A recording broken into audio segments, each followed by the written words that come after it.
my poop comes out of my butthole. What the fuck is this? There's nothing down my pants, boys and girls. So anyway, I just came out at Wendy's, and there was 8, I shit you not, 8 homosexuals there having lunch.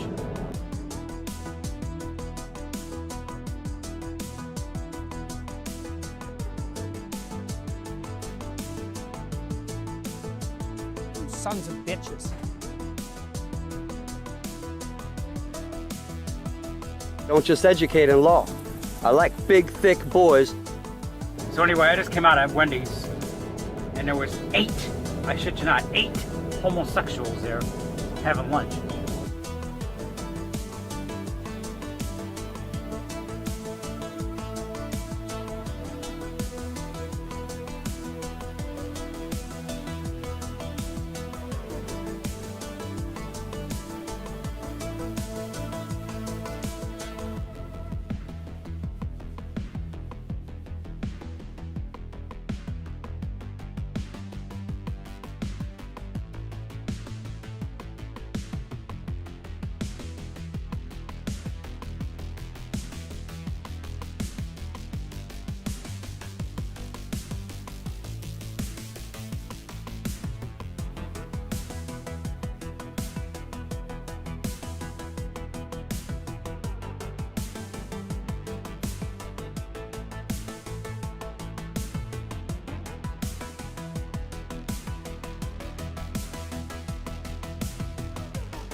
I'm fucking excited. So anyway, I just came out at Wendy's, and there was 8, I shit you not, 8 homosexuals there having lunch.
Hello everyone and welcome to Tinfoil Friday. How's everyone doing? Hope you're having a good start to your weekend. I'm excited to get into more tinfoil with you guys.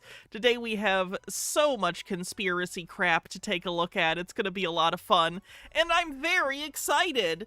You guys probably heard in the intro, but this is my new favorite button. Check this out.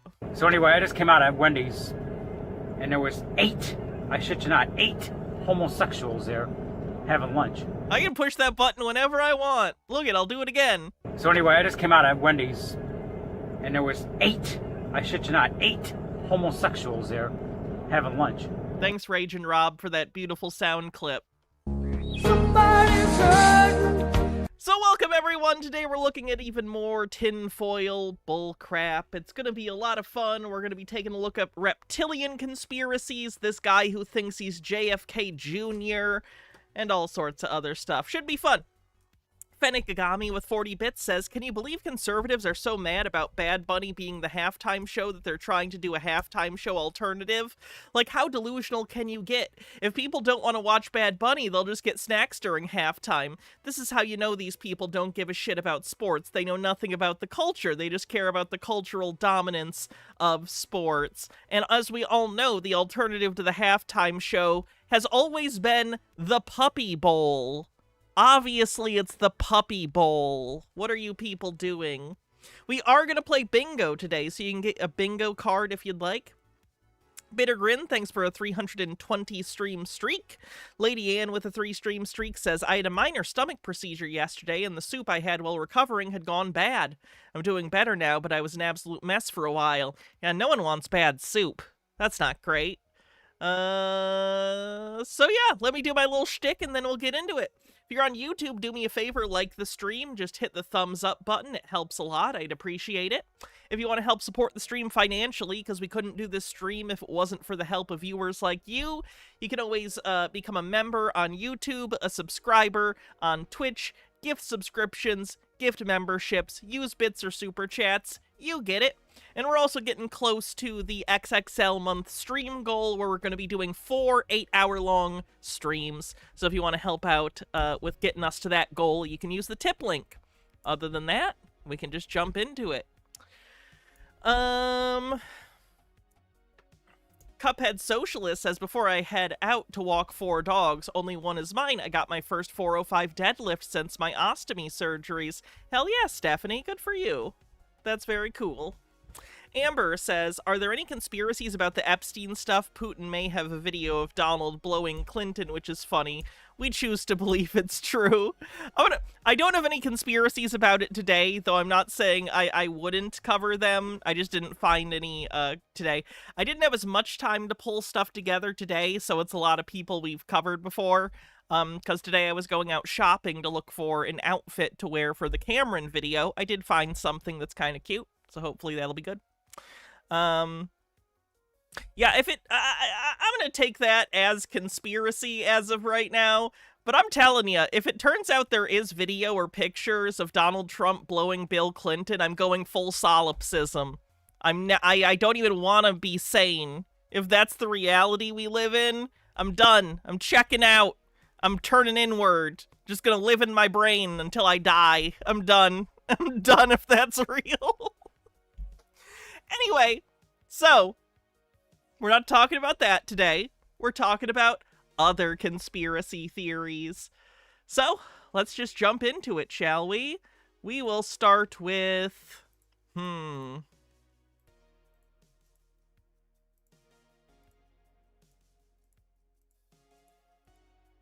start with JFK Jr. Why not? Let's get him out of the way. I love his creepy doll. So if you don't know, this guy thinks he's JFK Jr., or at least claims to believe that. If you ever seen the movie Bubba Hotep, it's kind of like that, except instead of JFK Sr., it's Jr. He claims that the government replaced him with a fake JFK Jr., and that's who died in the plane crash in 1999, and secretly he's been here the whole time. So, let's check out his video, shall we? Love the creepy doll of himself. Well, hello. You were just thinking about Bubba Hotep. Do you want to be friends? That's actually a pretty high up there in terms of qualifications to be my friend, as you were thinking about Bubba Hotep recently. Jade Monkey, thanks for a 3 stream streak, says, why does he look nothing like JFK? That's why it's so perfect. You would never suspect him to be JFK Jr. My name's John Yes, dead celebrities secretly alive on the bingo card. Fitzgerald Kennedy Jr.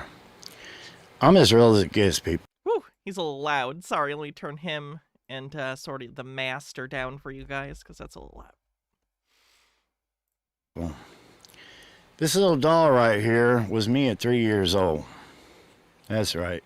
I'm not just some creepy pervert with a doll sitting on my desk. That's actually not just some creepy pervert with a doll on his desk, okay? He's a 3-dimensional person. He has plenty of other qualities worth disliking. Actually a doll of me. After that, my life was a living hell. I just noticed his hat literally says, "The real JFK Jr." Well, I can't argue with that. Would a hat lie to you? I don't know. I've never had a hat lie to me before, so I'm predisposed to believe it. Baja with a 45 stream streak says, "I'll be your friend." Sounds good. Fenekagami with a 35 stream streak. Thank you. I was sexually abused. I was tortured. I was trafficked. I learned a lot. I learned a lot sitting in a dog cage praying to God for my life, being locked in a bathroom, thinking I was going to be yeah.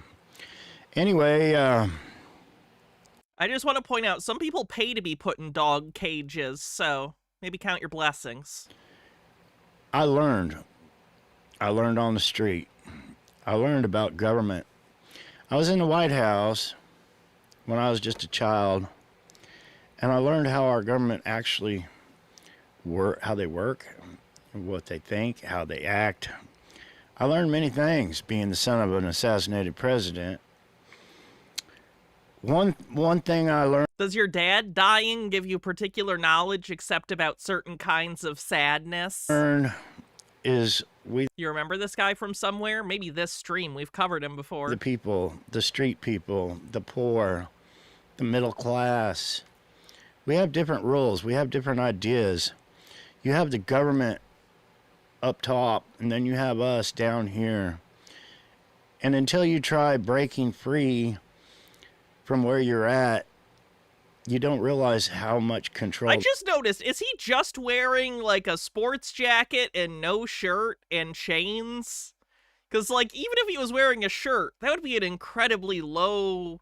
That'd be the deepest of V's. So, is he just shirtless, wearing multiple chains and, like, a sports jacket? Alright. That's a choice. That's a choice. Fenekagami says, Epstein conspiracies are going to get wild and difficult if that Megyn Kelly video is anything to go by. Yeah. The government has on you. But we have different rules. Pedophilia, messing with children. You know, we have our different rules. We don't mess with children. And even when people that do mess with children go to... This is the funniest thing to put out right now in the right-wing sphere, considering all the stuff. I guess this was 2 weeks ago, so some of these emails hadn't come out yet. Kind of funny, given the current circumstances, huh? That this, like, MAGA-aligned guy is like, yeah, we really hate pedophiles over in MAGA land. 2 weeks later, literally the head of MAGA is being implicated in a pedophilia ring. Ooh, boy. Prison, they have to pay the price for their crimes against children. But then you have government. And what is government all about? Yeah, well, let's release the files and find out what they're all about, because I'm sharing what they're all about. I just shared what they had done to me. I get comments, release the DNA. I'm all for that. Ask our government. But they don't want you to know what they have done. The crimes they have... You could literally just get a DNA test yourself. Like, I'm sure there are people out there who publicly are actually related to JFK that you could compare to if you really wanted to. But I'm assuming he doesn't want to get a 23andMe done because it would be clear evidence that he's not who he claims to be. Committed all the way to my father, my mother, my sister, my aunts, and my uncles.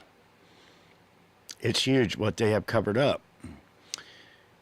If you hear... Rick M says, serious question. What's the optimal number of homosexuals that should eat at a Wendy's? Let's see. Rage and Rob.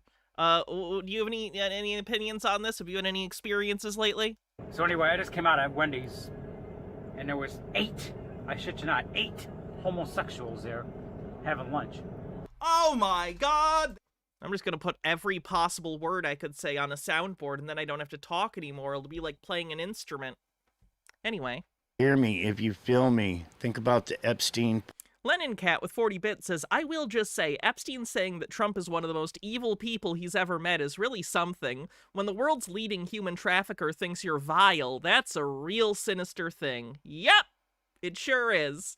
and he's the most powerful man in the world. We're doing great, humanity. This reflects on all of us, by the way. We're doing awesome. We're doing so good. Piles and what they're still covering up to this day. If an alien civilization was looking at us, they'd go, they pick their leader based on who's the most sadistic towards underage people. You know, we Who's the sickest fuck on the planet? Give that guy the nuke codes. That's good. people saying, hey, what they're doing is so very wrong. These people need to be punished. And then you have the people at the very top going, shh, we don't want them to know. Hope you have a wonderful, blessed day. Share like crazy. Let's get my truth out. Dallas, Texas, November 22nd. I'll see you there. Peace. Okay, so fake JFK Jr. not doing okay. Guess I'm not surprised. Let's see what we're doing next.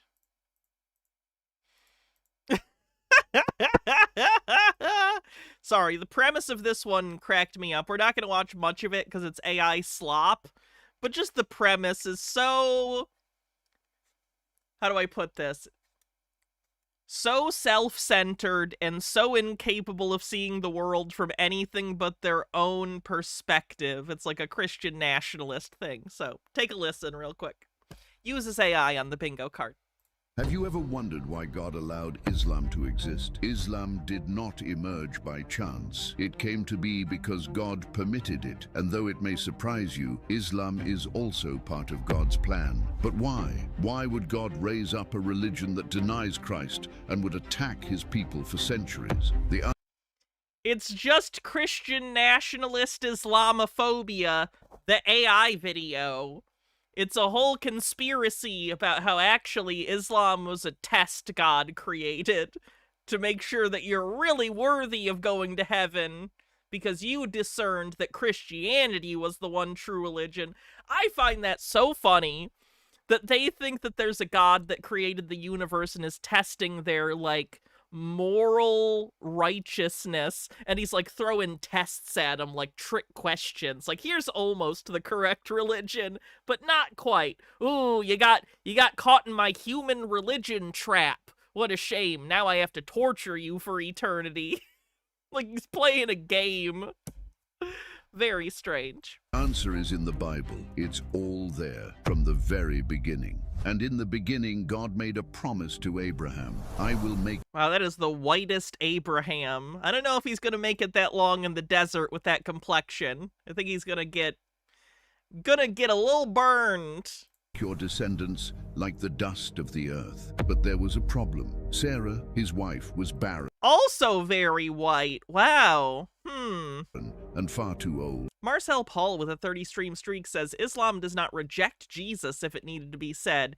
Yeah, Islam doesn't say that Jesus is the son of God, but he is nonetheless a prophet. The years slipped by, and the promise seemed to fade in the heat of the desert. How could God's plan ever... Although I will say, I do find it pretty comical how on the nose the retcon of Jesus's martyrdom is in Islam, where it's like, no, there was a crucifixion, but like it was like a double. They made like a double of Jesus. Like, I get it. You want to take the power away of the martyrdom because, like, the martyrdom of Jesus is a central part of the Christian, like, belief system. But it is funny how, like, they bludgeoned that in there. Like, no, there was, like, a secret double that took Jesus's place. The martyrdom, we're just gonna knock that out of the narrative. Peep Lord with 200 bits says, Hannah, I've been sitting on this one for what feels like forever. Did you know Trump and Andrew met with Epstein just before he got arrested for the last time? I bet you do by now. But do you know how much before? Days. Literal days. How many days? How many days? 33 days. 33! We did it! God damn it. Ever come true. In desperation, Sarah made a decision that would change history forever. She told Abraham to have a child with her Egyptian Oh, what's the creepy finger thing? servant named Hagar. Oh, the servant isn't white. Isn't that convenient? Very convenient that they made the servant the only non-white character so far. What the fuck? and from that you Stone Corbell, thanks for gifting a sub, and Green Guy with a $3 tip says, I'm trying to retire from the U.S. Navy and just got a generic email at 5 p.m. stating the government might be open, but don't expect for anything to happen for at least 3 weeks. At least I got paid. You know, Green Guy, just take it. Why not? Fuck it. If things are fucked and you benefit by getting extra paychecks from this dysfunctional, fucked up government, take that money and run and donate it to me. union, Ishmael No, seriously, could be worse. was born. Abraham was already 86 years old, and for 13 long years, Ishmael had been his only son. God had other plans for the main line of his covenant, but he did not reject Ishmael. On the contrary, he also made him a promise that would be remembered for centuries. Behold, I will bless him and make him fruitful and multiply him exceedingly. He will father 12 princes, and I will make him a great nation. Soon after, the miracle Abraham and Okay. We can move on from the AI slop. I just find the blatant Christian nationalism to be kind of funny. Nemesaur, thank you so much for gifting 10 Tier 1 subs and kicking off a hype train. If you want to help out the hype train and support the show, you can always gift subs, become a subscriber, or use bits. Hey, my friends, here it is. Let's take a look at Roger real quick and see what he's been up to, and then we'll take a look at the bingo card. Okay, my friends, here it is. Once NSE with 97 bits says, hey, Hannah. Hello, how's it going? again, if you have seen Typhon and the fish in the desert 20 or 30 times probably already. This tree, rock, whatever, was a giant on the bingo card. I will actually have probably a little more to add on this one. Every time I do it, I find something else that I didn't consider before. And then I relate it to some text that I hadn't considered before. So let's just get started. Okay, just take your time slowly. This is what they did. They changed themselves into animals. That's a fish. They changed themselves into... See, that's a new one for me. Normally he says that they were giant animals. Does he think that these were, like, humanoids that, like, animorphed into giant animals? Because that's a new bit of Roger's mythology, if that's what he's implying. There's a hydrate command, will do. Is he holding a wand? It's a feather, actually. Hold on, I got my own. I can point too. Look it. Am I official like Roger? Ooh. Gitara with 50 bits says, God caring only about one particular bloodline always seemed silly to me, especially since there was nothing particularly special about them outside of their willingness to do whatever a disembodied voice tells them. And Fedi Kagami with 40 bits says, unfortunately, Muslims denying Jesus as God incarnate is interpreted as rejecting Jesus because being God is the only thing most Christians, especially Christian nationalists, care about. It comes up, there's the fin. The tail is back here, and it comes up like this. Now, that is a fish. That is pareidolia. Now, it was being attacked by Typhon, who was the dragon. And they described what Typhon was like. Now don't forget, this is the fish. This is the scales of the fish. You can tell because of the way it is. This is the tail. And it comes up around here like this. And that's the belly of the fish. That's the upper fin. Now, he's spitting down. See, that's interesting. He says that was the upper fin when normally he says that's... like, doesn't he normally say that's the dragon biting him? On something. And when they say I feel like he normally says that's like the head of the dragon biting. Am I crazy? Is he changing his story? Stone Corbell, thanks for gifting a sub. You say, what's this outfit? Moth woman. Who is he? Well, he is he. The wind was flapping all of his unkempt feathers or whatever they are. That right there is his red flared eye. And I mean, I cannot explain why it is so perfectly like I painted onto the desert. It's kind of crazy. Fish with feathers? No, he's saying Typhon the dragon had feathers.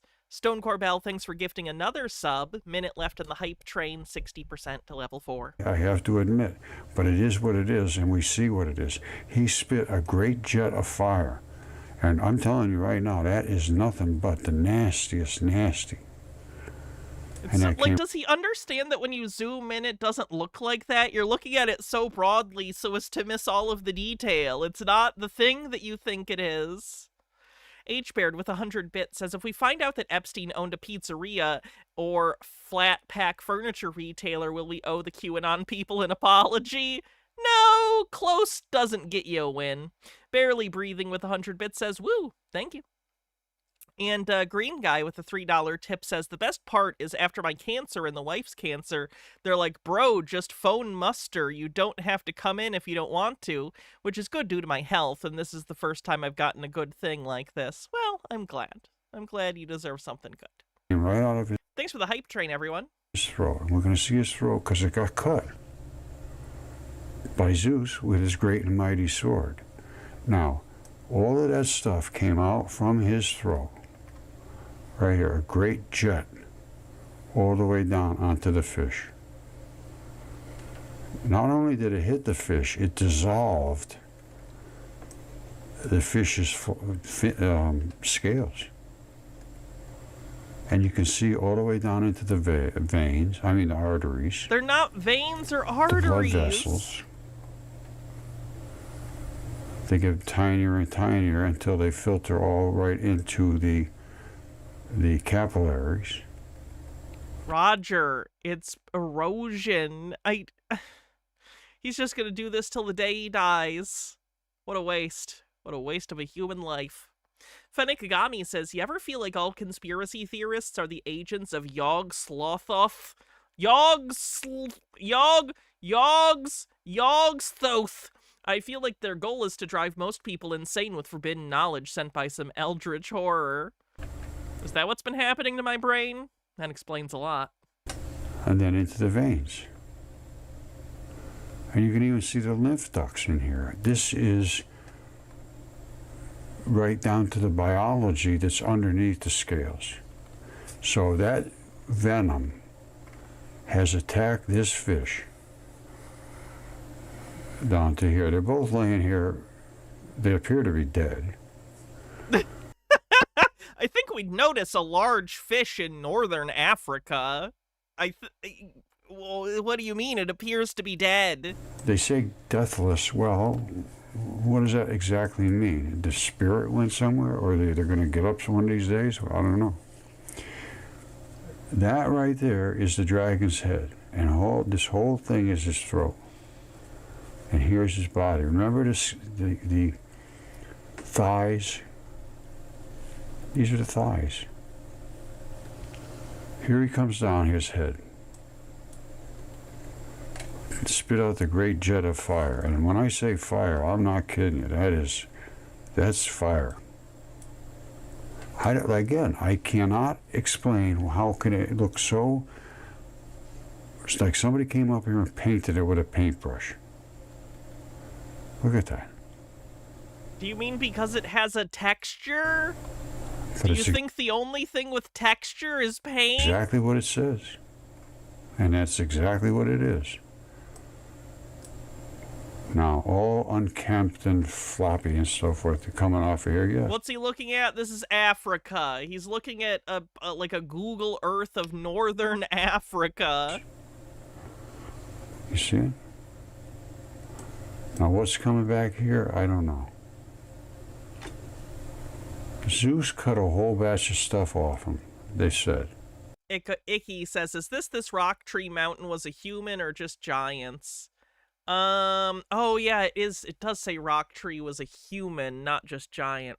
Just giants then. I apologize. Just giants. I redact the previous rock tree mountain thing. It is the giants space. So he believes Greek mythology is literal. I don't think he thinks just Greek mythology is literal. He points at world mythology and kind of has this weird, like, mishmash belief that all of it is true in some way. But let's just take his head. Can we raid Desert Bus? Sure. Here it is right here. It runs all the way Desert Bus is hilarious. That's the game Penn and Teller did as part of their, I forget what the name of the game was, but Penn and Teller put out a game back, I think, in the 90s, and Desert Bus was a part of that, so. down. That's the floppy-looking, fluty-looking stuff you see on the parades. What do we need to start a hype train? We already had one. We just had one, and it'll take another hour or two for it to be able to start. But when it does, gifting subs or bits above 100 is part of how you start it. In China and places like that where they have the dragon, big Penn and Teller Smoke and Mirrors. Thank you. That is the name. long neck dragons. Is the channel just called Desert Bus, by the way? If not, I can just search it, and I'm sure it'll be the first event to come up or first stream. Orion Cooper with the $5 super chat says, did you ever cover at Flat Earth Mikey Smith's attempted lawsuit against the Canadian Space Agency? It's been responded to in court. It's amazing. I've not. That sounds great, though. We will have to take a look at that. Well, that's him. This is the throat. And that's where he got cut. Now, I think I might have even gone through this, but it doesn't seem to penetrate anybody's mind. I know the astronauts are up there looking at this stuff. Think they can't see this? It's Desert Bus impossible. for Hope? All right, I will definitely do that. Remind me at the end of the stream, but I'll try to remember myself. They should comment on this. Thanks, Orion. We're paying those astronauts. Can't they see this stuff? You see that? Angel Eyes, thanks for gifting 10 Tier 1 subs. Thank you very much. This is the Dragon River. These are dragon scales. They're all hinged so it can twist and do all that kind of. All right, let's take a look at the bingo card real quick. Let's see what we have. We have... Oh boy. We definitely have giants, that's for sure. So let's find giants real quick. We have reptilians, we have giants. What else did we have? What was the first video again? I'm already forgetting. Can you get the tip link? Sure. Oh, thanks, Harold Elbman. You missed the start, but it's Roger. Yep, we definitely have uses AI. Dead celebrity is actually alive. For JFK Jr. Anything else?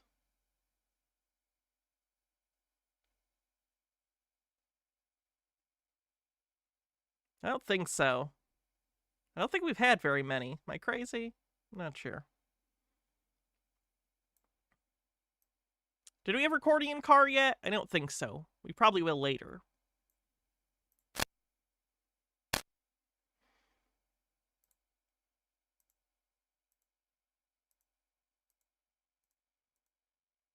Okay, this is so stupid. So that one psychic, Liz Cross, is gonna psychically channel the ghost of Robin Hood. Do I need to explain why that's impossible to any of you? I hope that I don't need to explain why you cannot channel the ghost of the fictional character Robin Hood.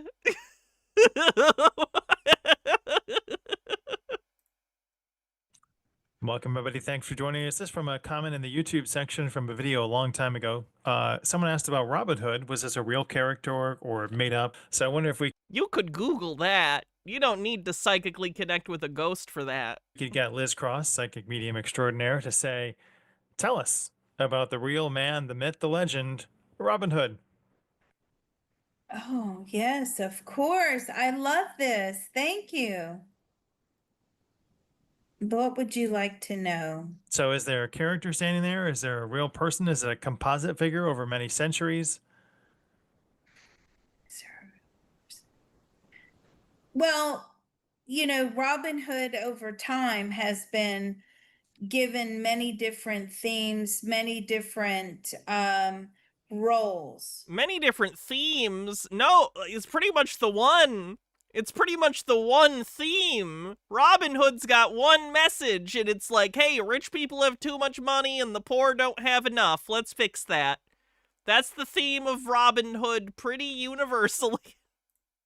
But there actually Angel Eyes, thanks for a $10 tip. was a real Robin Hood. Yes. So there's Robin of Locksley, there's Robin Hood of Wakefield, there's Robin the Oily, and a lot of other trails that lead us to the character of Robin Hood. Was this like one entity, or was it one person, or did many people carry the mantle over many generations? Well, he really did exist, and then it became folklore. And did other people carry the So, name? she thinks it's like Batman, like it's a title. Like Robin Hood's a title. It's like Batman or the Dread Pirate Roberts. Like you can become Robin Hood or like Zorro. Did other people carry that over? Oh hell yeah, Patrick! Congrats on the house. I mean, they did. They were self-appointed Robin Hoods, but he was the real Robin Hood. So tell us about his agenda. Tell us what he looks like. Tell us what he's doing, and what was his What's he doing? He's dead. goal? Even if you think he was real, he wasn't. He's dead now. Probably not doing a lot. To rob for the rich. You know, he's very small. By today. Do Republicans fucking hate Robin Hood adaptations? Like, are Republican, like, in my head, are people who are, like, Republican in political persuasion, do they fucking hate the character of Robin Hood? Like, do they find it disgusting that culture venerates Robin Hood? Like, I genuinely don't know, because the whole idea is, like, rich people are greedy fucks, and, like, this guy's a hero for stealing from them and giving it to the poor. I've never considered that. Patrick, thanks for gifting a membership on YouTube. Standards, right? He has a beard. Shit, Angel Eyes, thanks for gifting another 10 tier 1 subs. Wow, thank you. He also has like a reddish hair. And he would steal. H. Baird says trans Robin Hood is best Robin Hood. Oh, you lost your arms in battle. Oh, how terrible. But you grew some nice boobs.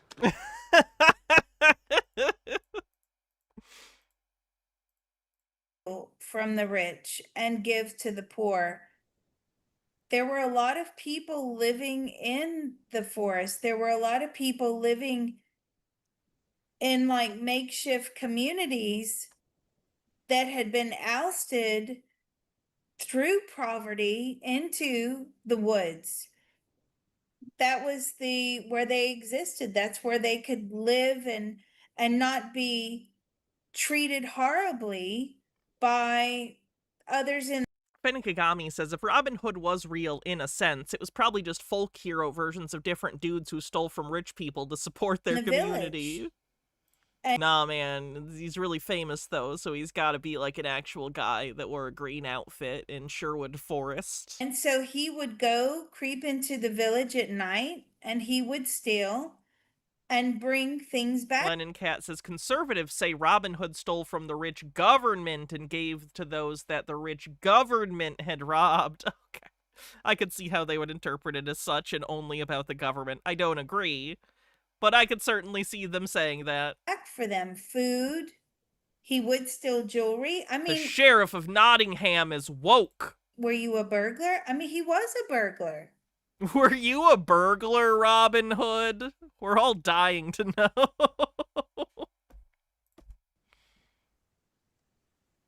And so how long, I don't know about if there was really a sheriff of Nottinghamshire that chased him, or if that's a folklore story. You've done enough, Angel Eyes. I appreciate it, but you're fine. You have already gifted a bunch of subs and stuff. You're good. But like, how long was his reign of, attacking people and robbing people and giving people away? And did that develop good karma points? Good karma points. I've often wondered about Robin Hood's karma. Poor understanding of Eastern philosophy and or religion on the bingo card. How long did this go on for? It went on for about 7 years. His followers were those people in the woods. They were a bit nomadic. Were you on? Benekagami says, technically back then the rich were the government, so was the church. He was on the run. And was there such a The doctor proved Robin Hood was real. I will say, that's one of the better episodes of Capaldi's first season, where he meets Robin Hood. I really like that episode. Person as Little John? There was. Okay. Yeah, about Little John next. Yeah. Second in Oh my command, Little God. John. Fire Talk, I think, was a later addition, but.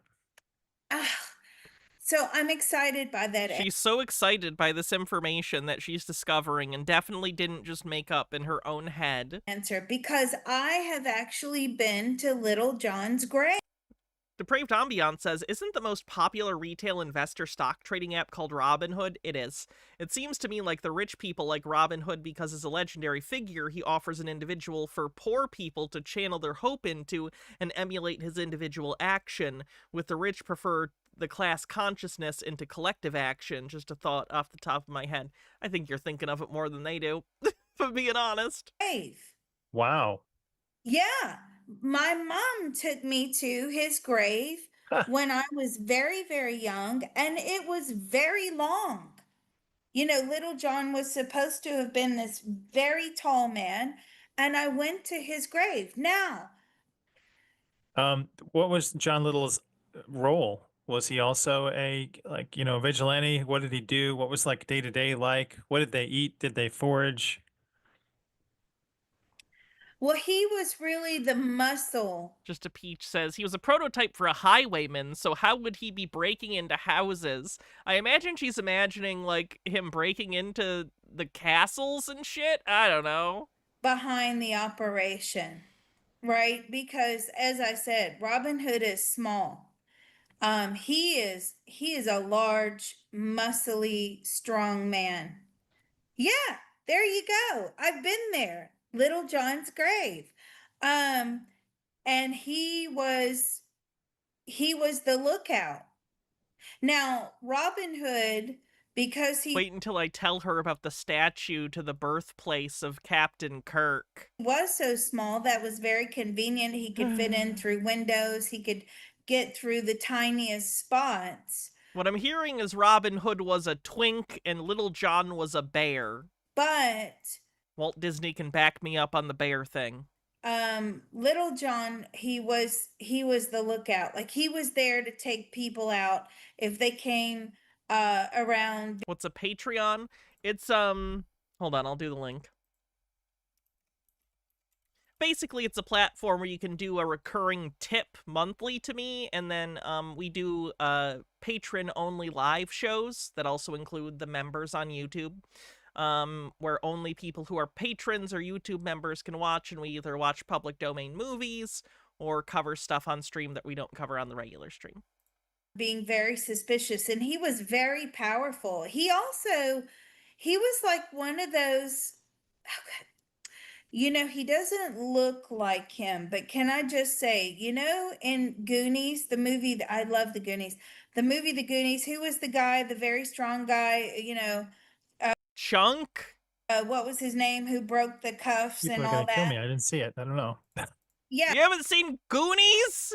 So, he was like Sloth, you're right. It's not Chunk, it's Sloth. I need to rewatch Goonies. him. Now, he wasn't disfigured like the guy in the Does become a patron help me? It does, yes. Goonies, but he was a bit of a, and I don't know how to say it in today's terms, which is not offensive, but he was.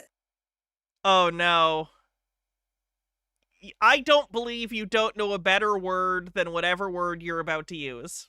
Definitely there were some developmental delays there. Okay, we don't need to talk about the specifics of Sloth from Goonies. We don't need to talk about we don't, just what?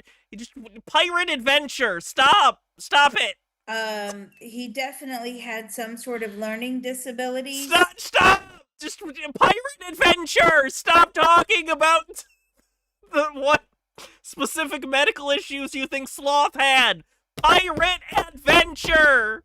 No! But he was very powerful. He had no fear, and he also had this unbelievable strength.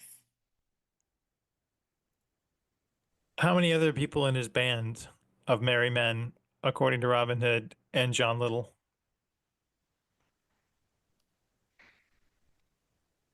How many people?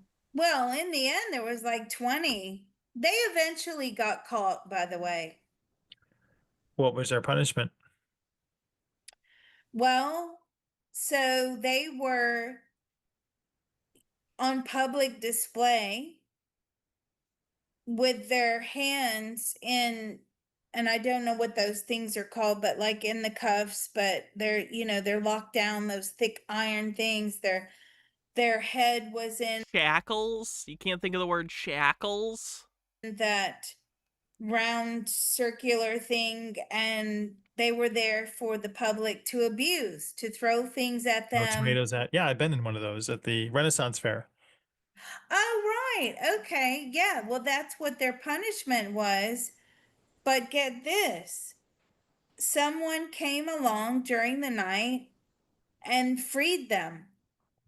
And then they were permanently on the run. Yeah, that doesn't make a lot of sense. I don't think someone who has a lot of support from the public would be publicly displayed without guards. After that, That doesn't make a lot of sense. they actually relocated to a different place and changed their appearances, and they just continued to be poor in the woods. Do they ever decide, hey, since we're stealing from the rich, why don't we give this to someone else? Or why don't we keep it for ourselves? They did keep some for themselves. They did. Because obviously they had to eat, but they liked to give a lot of it away. It was just the way that things were in those times. People were very stingy. They were very much looking down on the poor as outcasts, as vermin. And that was what prompted Luckily, everything's better and no one looks down on the poor anymore. Robin Hood to teach them a lesson. It was, we are not vermin. We are actual human beings. They were treated no better than rats. How did it affect his karma by stealing from the rich and giving to the poor? It actually cancels it out. So, You heard it here first, folks. Robin Hood confirms karmically it is perfectly okay to steal from wealthy people. We did it. We solved morality. Not that we advocate for stealing. Correct. And Yes. giving. I don't think you can advocate harder than saying that I guess you could say it's morally or karmically positive. So I guess you could say that, but technically you're looking for karmic neutrality anyway. That's what you're looking for. So really, if you're going based on what you really want karmically, you're kind of given a perfect, like... to the poor, but on a karmic level, he's saying that, the negative karma, the -1 for stealing, say, a loaf of bread, but then taking a piece for yourself and giving the rest to the poor, that would cancel out that negative karma point. Okay, infinite positive karma trick. Steal 1 loaf of bread from the rich, break it in 2. It's like 2 loaves of bread. You give half each to a poor person, and they both have a loaf of bread, kinda, and that's like 2 points. So it's like you're losing 1 point because you stole 1 loaf of bread. You kinda turned it into 2 and gave it to 2 people and helped 2, so that's 2 points. So the whole bread stealing, that's a +1. And then you just repeat ad infinitum and you rack up those good boy, good girl, good person points. And boom, you're off to cosmic Las Vegas or whatever you want, I guess. So it was really, he left with his karma bank. Didn't Aladdin do that? He did. Riff raff, street rat, I don't buy that. If only they'd look closer. Relatively unscathed. Was there a Maid Marian? Several. Several made It's married one. Lennon Cat says, I saw a VTuber who was talking about D&D alignments and how if there's a system of good and bad points, then for every good action there exists a ratio of babies you're allowed to eat to even out to karmically 0. True, I guess. Probably don't eat babies, though. 1, married 2, married The veal problem. 3. Is Robin Hood alive today? Confused by the outfit. It's a Mothman costume. Are you? Yes, he is. Where is he? What's he doing? Where are you? Are you still in the UK? No. And what are you doing? He's a businessman today. He's also in software engineering. Robin learned to code. God damn it. Even Robin Hood became a tech bro. That's a bummer. He has how many? 4 children. Do you live in Europe? No. He lives over here in the USA, in North America. Is it Canada? Sort of close to the Canadian border as well. Do you rob from the rich? No, God, no.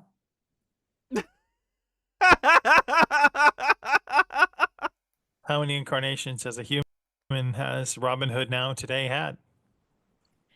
How many incarnations as a human have you had, including your lifetime today? How many? About 400. Wow. How many lifetime? What? Well, thank you, Robin Hood. Were most of those prehistory? How many generations of humans since Robin Hood does she think there's been? Thanks, Liz, and thanks for your comments, Jack. We appreciate it. Always leave a comment. You never know when we're going to find it and post it up. Wow, this was so great. These people really did exist. It's amazing. So thank you for bringing this for all of us to enjoy. And don't forget, Mr. Reality does have a tip jar listed down below. Thank you. Wow, I'm shocked. Yeah, that's worthy of a tip. Jesus Christ. Okay, let's see what else.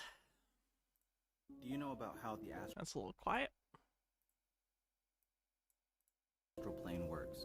Listen, do you know about how the astral plane works? Like this video and I'll teach you exactly how to work magic using the astral plane. The first thing to remember is that reality is stacked upon itself in multiple layers of consciousness. The higher the level of consciousness in a particular layer means What do you mean higher? Explain what you mean by higher. the more control it has on the layers below it. The highest layer that's the closest to the divine is known as the causal plane, and the causal plane has control over the mental plane beneath it. Beneath that is the astral plane, and then beneath that is the physical plane.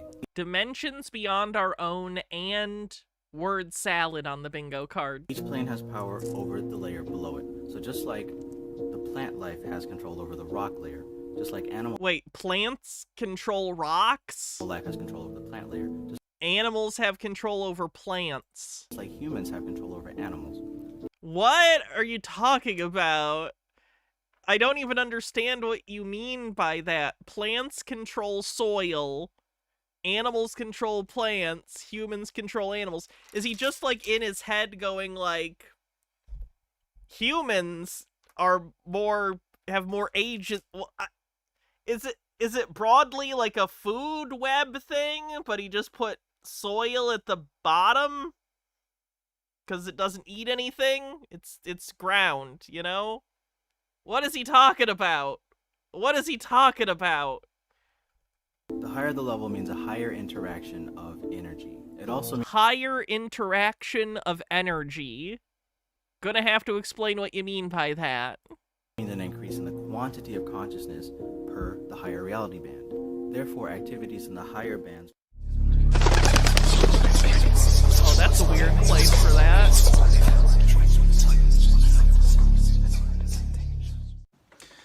What's up, folks? This is your favorite sorcerer, Aurelius Silpax, right, boy? What's up?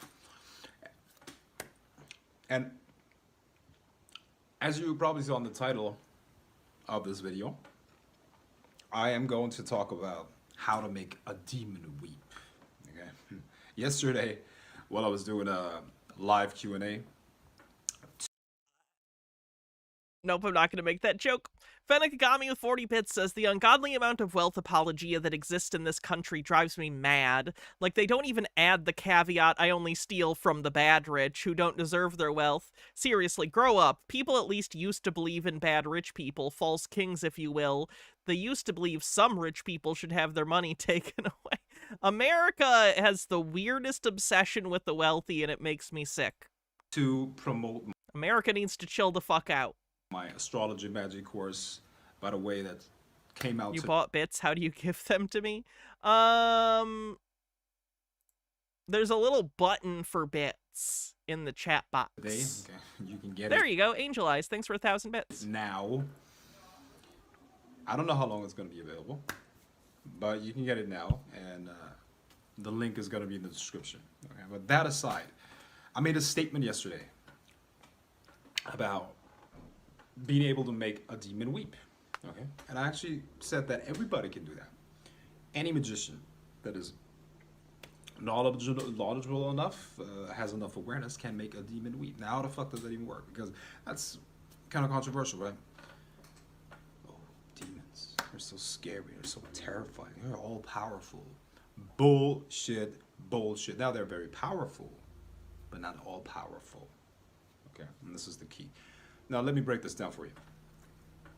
Let me break this fucking thing down for you. Okay, so here's how existence works. This guy's got a weird energy. We got Let me break this fucking thing down for you. All right, you're intense. You're very intense for a quite casual video. I'm gonna need you to calm down. I'm a little scared of you. Fenakagami says, we have the same obsession with rich people that the UK has with royalty. Ugh. Multiple different layers or levels of density. Okay? And they correspond with different states of consciousness. The wider you, or the further you're removed from the physical, the more you become aware of. Your consciousness, meaning your potential, lies beyond any demonic force. Okay? Now there's a secret, which means higher levels affect lower levels.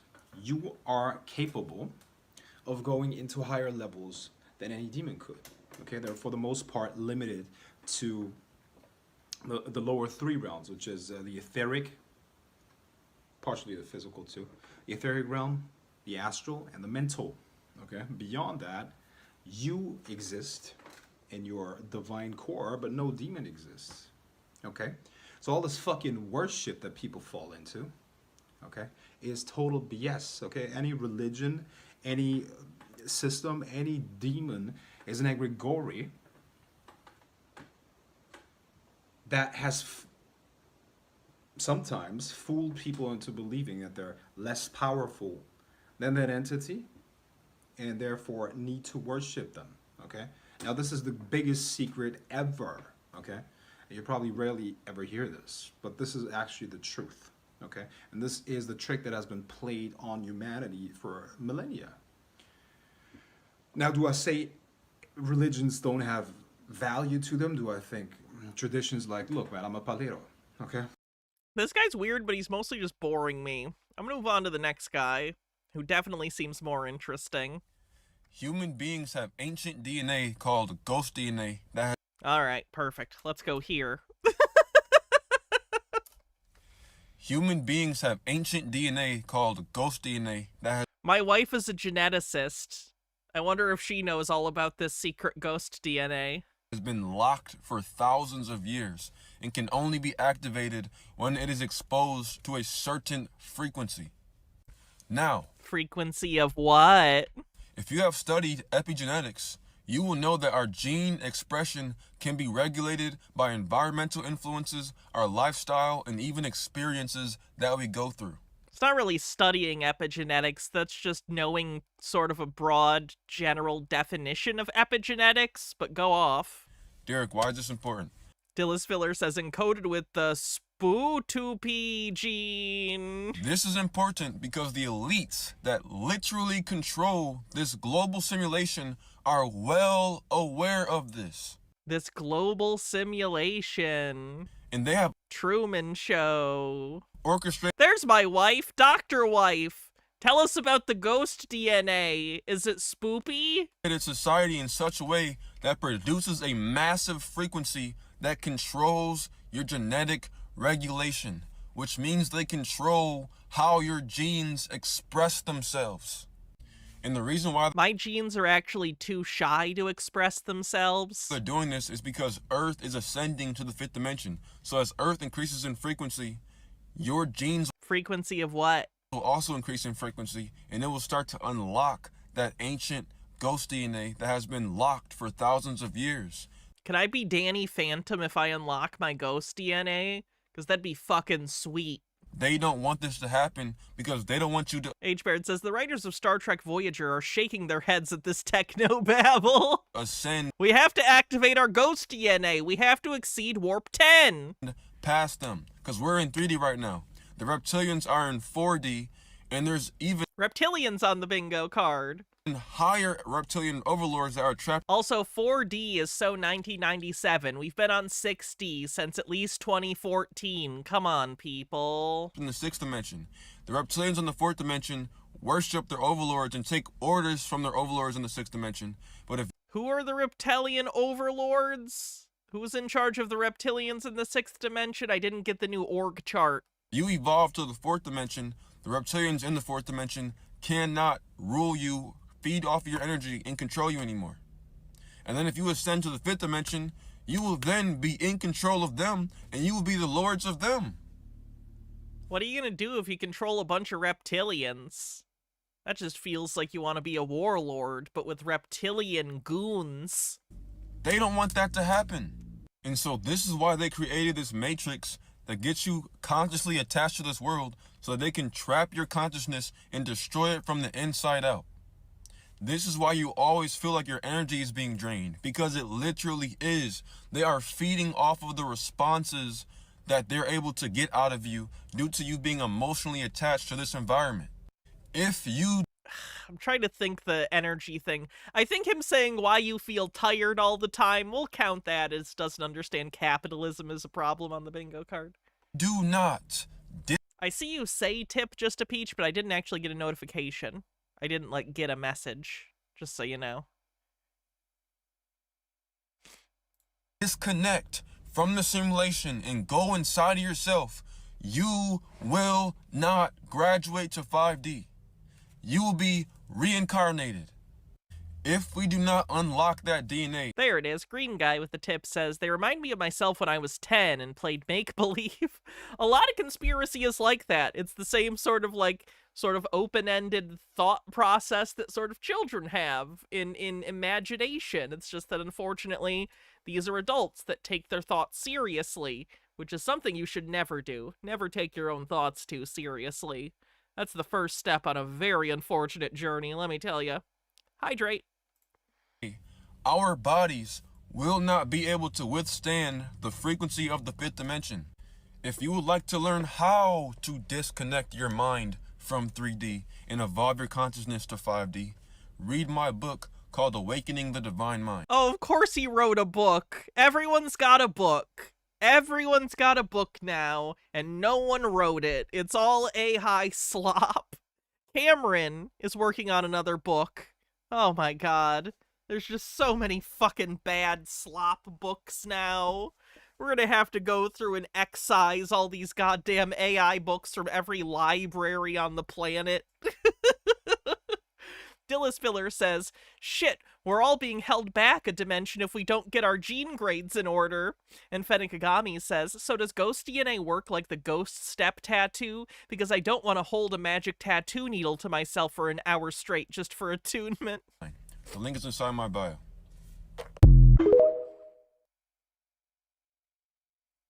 Speaking to them from within. Everybody has an inner voice that is speaking to them from within.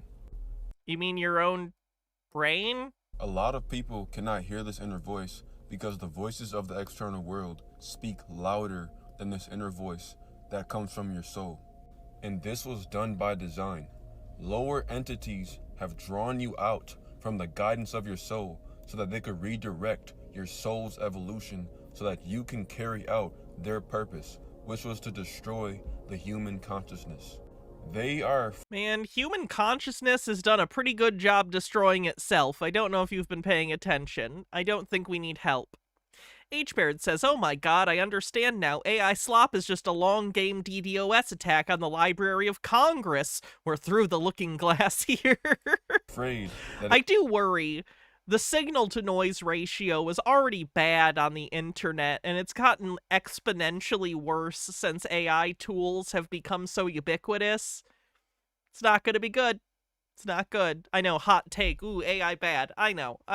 I've said it many times. Most people paying attention are saying it who don't have some incentive to, like, lie about it. It's just a bummer. It's just a bummer seeing things get worse and more shittified, and like it seems like most people paying attention agree it's getting shittier, but the people using it have no power to do anything over it, because ultimately the people making decisions are those who stand to gain from said shittification. So it's just like you're trapped. It's like you're trapped watching things get worse, and you explicitly have no power to do anything about it. And it just drives you crazy. It just drives you absolutely up a goddamn wall. You feel like a rat in a maze and you're trapped, which isn't great. You don't want 8 billion people feeling like trapped rats if you're the people designing the maze. You know what I mean? It's not a recipe for a very happy society that's going to function very well. Whatever. if we continue to... I mean, jokes. What does this button do? So anyway, I just came out at Wendy's, and there was 8, I shit you not, 8 homosexuals there having lunch. Keep evolving, we will pass them in consciousness and be more powerful than them and rule over them. And this is why they have trapped the human consciousness in a prism that keeps you reincarnating. Prism? I assume he meant prison, not prism. And forgetting who you are over and over and over again. And now that we're in the great age of awakening, many will not ascend to the 5th dimension because they are still trapped in consciousness. Many beings like myself have came back from higher dimensions to guide you guys back in the higher consciousness. Did you just get really high? Into remembrance of the self.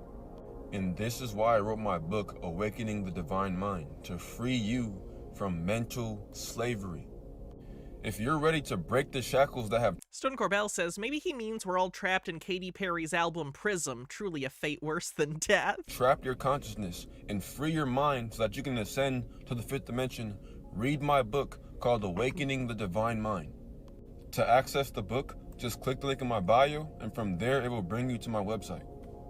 Of course he's got a website, holy hell. The Earth is fixing to give you guys a reality check because you think that you're more important than the planet that you're living on. Even though our planet loves you more than your own parents. Important in what way? To do. Fennikagami says, could I trade my ghost DNA for a coiling grasp or an eldritch claw tattoo? Those at least give me cool tentacles to fight with. You had me at tentacles. It will take you out of this world the same way it brought you in here. Because if you're destructive to everything else that is on the planet, you need to be removed. And that's exactly what the... Yeah, sure. Shilling on the bingo card for the website shout out. ...planet is going to do to you. And you may say, oh, I'm a good person. I have nothing to worry about. It doesn't matter if you think you're a good person or not. If you are vibrating low, you are holding this planet back from getting to the next dimension. So you're dead weight. It's either you're going to match the planet's vibration by opening up your heart chakra, or you're just not going to be here at all. And not only are you not going to be able to live here, the planet is going to deny your soul from ever reincarnating or incarnating here ever again. I'm okay with that. One go-around was enough for me as far as I'm concerned. I'm only 31 and I'm already pretty over it. So, that actually sounds great. You will be banished from this solar system at a soul level. Okay. But the planet's not just gonna excommunicate you without giving you a way out. or giving you It's like getting banned from a Burger King. I didn't really want to be there to begin with, so it's not really a loss. Opportunity to make it right. So it has opened up vortexes every 10 years, allowing higher beings that have already transcended this plane of existence to come back, like myself, to guide you guys into higher levels of frequency. Frequency of It what? doesn't care if you decide not to take the help. You better help yourself. And if you don't, you gotta go. You need to open up your heart chakra. Tea Time Tea says, isn't this a Scientology thing too? Your low vibration just sounds like the emotional tone scale. I don't know. I don't know as many things about Scientology as you would expect. I'm familiar with like the body thetans thing and the auditing with the E-meters. I'm familiar with their beliefs like about Xenu and stuff, but I don't know anything about the vibration thing you're mentioning. I believe you. It's a pretty common element of a lot of woo-woo beliefs, but I'm not personally familiar. If you don't know how to do this, you can read my book called Awakening the Divine Mind. It will show you how. Links inside my bio. Okay, let's see what else we have. What? Wait, what is this? Okay, let's try this. The title of this is AI is not artificial intelligence. Hidden force behind the timeline split. Okay. Peeplord says, besides, Wendy's is better. I'll chill with my other 8 homosexuals. So anyway, I just came out at Wendy's, and there was 8, I shit you not, 8 homosexuals there having lunch. Midnight with 57-bit says, apparently ghost DNA is a real term from an NPR article. They analyzed genetic material from hundreds of people from Nigeria and Sierra Leone and found signals of what they call ghost DNA from an unknown ancestor. Consciousness of logic, but logic to such an exact... AI is the thought form within source consciousness of logic, but logic to such an exaggerated, extreme degree that you can't say that it's logic in its most holistic manner. It's not logic the way that maybe we think of logic. It is. So then it's not logic. It's a hyperdimensional form of logic. That doesn't mean anything. That doesn't mean anything. Sounds like you're just trying to justify why it says very incorrect things often. It's not nonsense. It's not a word calculator. It's just using hyperdimensional logic you're too meat-brained to understand. I give it a week before Sam Altman steals that. For us to truly understand what AI is and how it affects our evolution, we first have to understand something very important about evolution itself. Is this Teal Swan? The Alchemist is the name of this YouTube channel. And about time. So I'm going to break this down first, and then we could understand how AI fits into our evolution and where it fits into our evolution. So first, I want you to imagine that every possibility you chose, already happened and is playing out at the same time. That's why time has to do with this. So let's say you already went down one path and you thought it was evolutionary. But now let's say you, whatever stage, let's just call it the human stage. You, in the human stage, went down a different path. You went down one that tried what evolution was from a completely different perception, a completely different awareness, and therefore a completely different path altogether. And that, let's say, was a higher expression of what evolution was versus this other path that you took in this other timeline. Now I want you to multiply that again and again and again. Did she just watch the movie Mr. Nobody and is like having a moment about it? So let's say you, right now, as a human, have one of the only Jared Leto movies that I can watch. Have an extension of yourself. Not a fan of Jared Leto. That went down all of these different paths. whether those paths were truly evolutionary or whether some of those paths we thought were evolutionary and they were not. Let's say they were even de-evolutionary. Or let's even say there were timelines where we did not care at all about. Okay, so she's using evolution here to mean growth, it seems like, not in like the biological sense. Green guy with a tip says, if ghosts are real, they all must be dicks. Thank you, Grandma, for your translucent ass not making me cookies overnight. About evolving. Your grandma's ghost deserves to chill. And so, although if she does make cookies, send me one. Some of those timelines are even an expression, or rather a reflection, of when that was not even a priority or an intention for us. Now let's say all of them are coexisting right now together. Fennikagami says, remember when Rob was mad that Nick and John were at a Trump rally and claimed they had no business being in MAGA? I don't remember that. And so we can look at now evolution as not just being one fixed trajectory. It's not just you evolve and this is how you do it and this is what it looks like. Let's say that there's many different ways that you can positively and truly spiritually evolve. And so let's say one of those ways is coming from heart-centeredness, but heart-centeredness that has a strength in one area that the other paths don't have an emphasis or a strength in.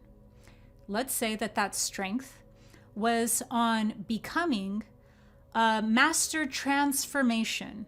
So using the heart center, but also using the mind. Heart center? I think she's talking about the heart chakra. Chakras are real hot right now in woo-woo communities. They always are to some extent, but like they're talking about chakras a lot lately. Transform reality. All with what you had learned. The main ones I know are heart and root, because those are the ones they bring up the most. Heart is heart, obviously. Root is it's your crotch. It's your crotch. It's the center. According to the woo-woo people, your root chakra is the center of sexual energy. It's your crotch. Learned by still being heart-centered, but by exploring this. Is there a link to the 8 homosexuals sound? Not in isolation, because it's from a full YouTube video of a guy that I used to cover a lot, and I personally, like, clipped it out and put it through Audacity and made it a sound clip. So I don't have it as a link, I only have it as a file. Sorry. Here it is if you want to record, though. Record this from the VOD. We'll give it to you clean. Let's go. So anyway, I just came out at Wendy's, and there was 8, I shit you not, 8 homosexuals there having lunch. There you go. Strength of constellations and the... Who? Ragin' Rob was his name. He's like a really weird MAGA guy from Michigan.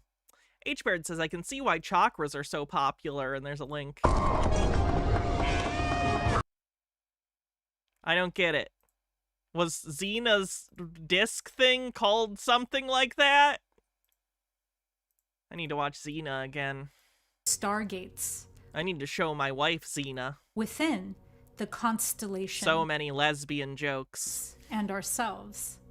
So, Chakram? Oh, okay. I didn't remember that. Let's just say, as an example, you have really built up an emphasis or a strength in one area of development while still evolving through the heart center.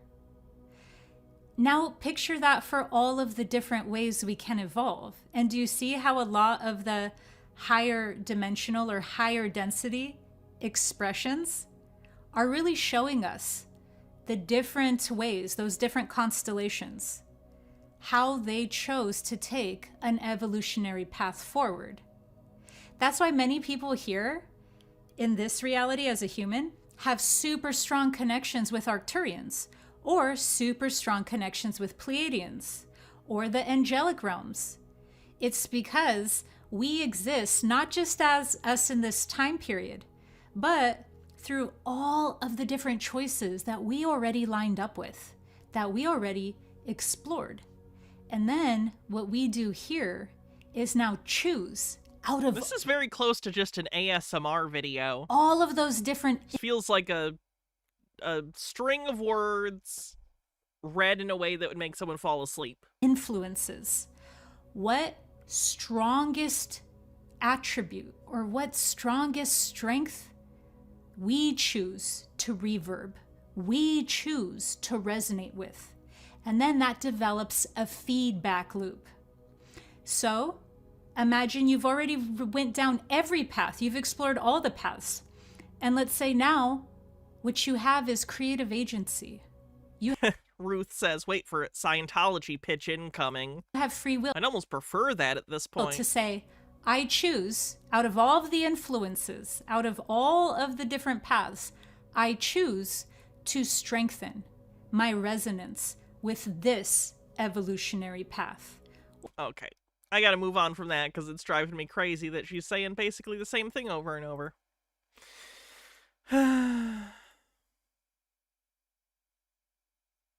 Foot? This demonstration, we're going to show you what happens when you step outside with your shoes off and you ground yourself next to a copper pipe that is sticking out of the ground.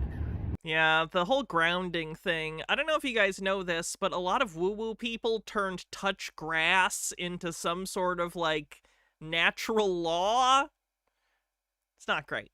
Yeah, we'll do a bingo check after this. It's only a 4-minute video. Now, if you do this, what you will see is, and it only takes about 20 seconds for this to happen, is all of a sudden this guy's veins in his feet start popping out. They really start. You can just do that. You know that, right? Like, you could flex stuff in your feet to make your veins pop out. You think if you go stand in the grass and don't do anything, your veins are just gonna start popping out naturally without you doing anything? Holy shit, people are gullible. Wow, people are so dumb. Start to show. The veins start rising to the surface. Now, why is this? This is because someone did this as an intentional video to trick people on TikTok and you bought it and now you're further spreading it. Oh my god. Because like he could literally go do this himself and see it's not how anything works, but he's not going to do that. Holy shit, I hate people. I hate people so much. Copper is an amazing conductor and we are electrical beings. So when we are not electrical beings. I do not know why these people say this. It is not the case. We do not get energy from electricity. We get energy from food. It's chemical energy. What are you talking about? We get near that copper, it helps to circulate the blood. It just helps to get those veins open. It doesn't. No, it doesn't. Up and that blood circulating. And it's very obvious. It's very visible. This is what you can see. So when you are grounding yourself, this is what's happening. This is why some people are like, oh, I can feel it when I ground myself. Of course you can. If you're tuned in, of course you can. Of course you can. You're a crazy person who primed themselves on internet conspiracy theories to believe you were going to feel something. Of course you do. Feel that because everything is opening and the blood is flying through your veins, which is pushing all the old shit out and cleaning your system. It's a beautiful thing. This reminds me of the... If you just wanted your blood to pump harder, you could just do light exercise. What are you talking about? Why would standing on grass make your heart beat faster? Those beds, the canopy beds that are made of copper piping, and people are now sleeping under copper, they'll set them up in the shape of a pyramid so that people sleep under these copper pyramids, and it probably is amazing. So it's probably amazing. Wow, what a stunning pre-review of a thing he hasn't done, but he's sure it's amazing because it conforms to things he believes, so it's gotta be great. Rejuvenating. While you're sleeping, your veins are opening and your blood is flowing. It's probably great for you, but this is probably great for you. This is just a representation. This is showing you what it's doing. If you want to learn a ton of cool information, I am very censored, very banned. I've been on social media for a couple of years. I've been removed many times from TikTok, Instagram, YouTube, all the platforms. They don't like me because I give away a lot of information for free. I'm so curious what shit he did to get banned, because they're not going to ban you just for saying, like, go outside and touch grass. They're not going to ban you for that. So I'm so curious what the ban stuff was. It's got to be so bad. Stuff that most people are charging you for courses and classes and pay me thousands of dollars. I don't do that, man. It's just... Nemesaur says, I wonder if we could get these people to believe that phasing out the penny is a conspiracy to take away our copper and make us ill. If you tried hard enough, you could. Look up Operation Mindfuck. Oh boy. It's the reason that so many conspiracy theorists believe in the Illuminati. It was literally just some people trying to make a point about conspiracy theories and how stupid they were. And now conspiracy theorists actually believe the Illuminati is in charge of the world. So thanks, Operation Mindfuck, you absolute fuckers. You sons of bitches. It's bullshit. You shouldn't have to pay thousands of dollars to learn. You really shouldn't. If that's the case, you're being taken advantage of. And that's just what I believe. I believe that information should be free. We should have access to information. We should be able to better ourselves.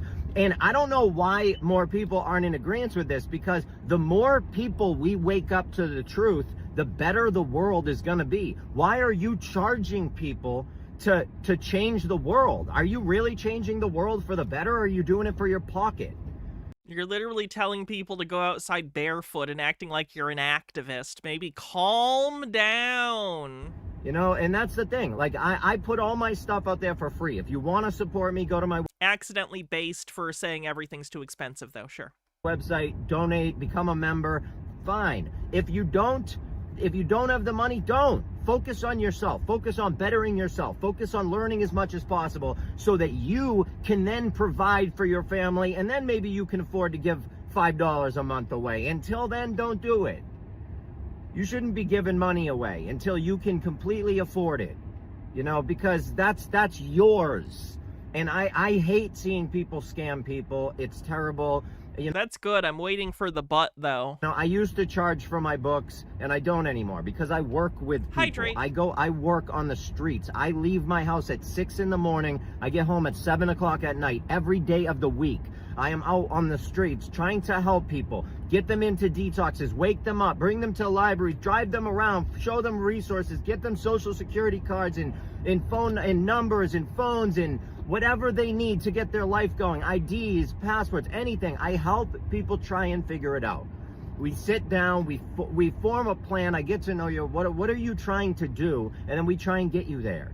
You know, so I'm out here trying to help people, unlike a lot of these other people out here that are trying to scam people and trying to become millionaires off your money. And that's bullshit, man. It's not what I'm trying to do. I'm trying to wake people up so we can unite. But, you know, you got to be careful who you listen to and who you trust and who you put faith into on the internet, because it's filled with scam artists and snake oil salesmen, you know. Gotta watch out for the snake oil salesman, says the man that says going outside barefoot will fix your problems. Unfortunately, but that's... I will say, I guess at least he's not selling it, but the thing is, you can still have good intentions and still harm people. The longer I live, the more I've figured out that your intentions and others' intentions are very rarely important to the effect that those actions have on other people. The world is too complex to assume that your intentions are the thing that matters the most. I don't know. That's the way it is. Love you all. This is my opinion. I hope to see you at my website. I really do. And if you can't afford it, hit that membership button on there. Get my phone number. Hit me up. I'm waiting to hear from you. Love you. All right, let's take a look at the bingo card real quick and see what we have. Oh boy. We have Ancient Wisdom, Poor Understanding of Eastern Philosophy or Religion, Satanic, where is Satanic? There it is. Word salad.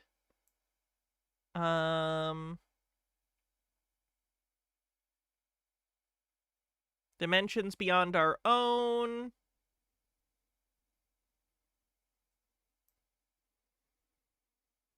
Shilling.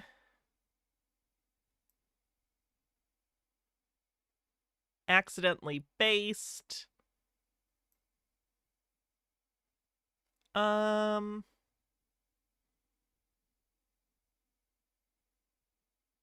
What else? Anything else? Did we have Illuminati yet? I actually don't recall. Or Freemasons. Vibes-based for the evolution lady. Yeah, vibes-based conspiracy. Yeah, we had vibes-based unstable deadbeat.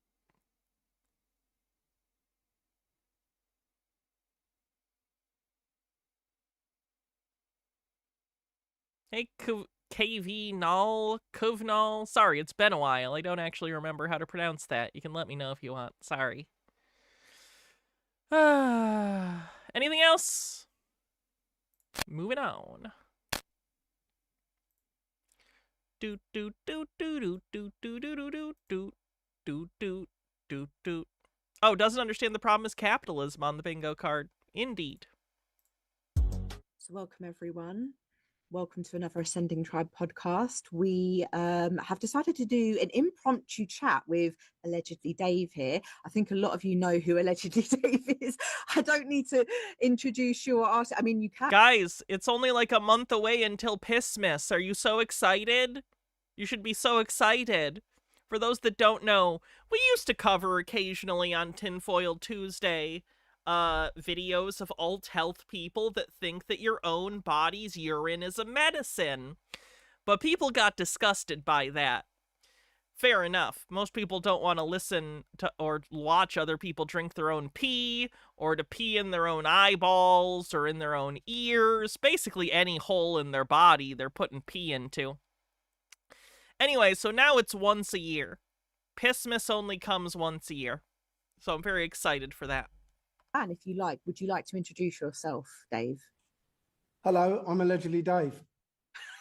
I bring that up because he's one of the people that drinks pee, but he's not in this video, so we can watch it. I think everyone knows Allegedly Dave at this point. So yeah, why have we come on? Right, we are hosting an event together. Dave is going to be talking on the 16th of November.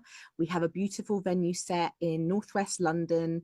I think it's NW1 is the postcode. I will double check that. I can't remember, but it's an incredible, you've remembered, yeah, it's incredible. So it's an incredible talk. This is a talk that you haven't done before, or it's based off of an extended one. Is that correct? Yeah. Okay, so what's been happening is it turns out that the talks, the last few talks I've been giving have been a series. And as I've written one talk, as I'm giving that talk, more information starts coming to me. And, you know, after about the third or fourth time I give the talk, I've amassed so much more information that I've been able to spin that off into another talk. And then as soon as I start giving that one out, there's another one. More information. So, unfortunately, I mean, I thought we watched a different one that he did recently with the same person, but I didn't think it was this one. Because he did 2 talks recently, and I thought we did the other one. Unless it wasn't? The downside is that anyone who's been... Did we get to the part where he talks about how he gets his ideas from smoking weed? Because that's the part I wanted to watch. How the world is and how we navigate this world. And then it kind of morphed into how this world got created. And then that morphed into essentially the powers that we have, you know, our role in this world. And this last one has morphed into, well, essentially, it ends up with telling you where the Most High came from. Wow. And you know what our true role in, you know, in the whole cosmic scheme of things. So technically, a lot of people that have been to your previous... We watched at least 5 to 10 minutes. Okay. Let me skip ahead to see where we... Because I know there was the weed thing. Let me see.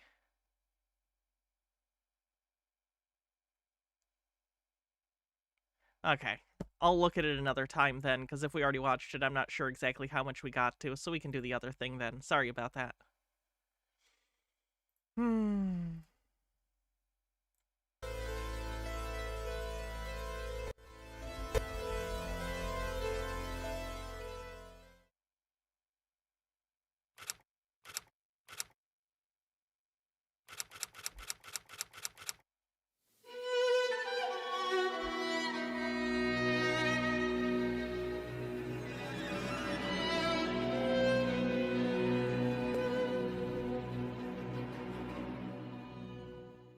St. John's College's New Court, Cambridge, England.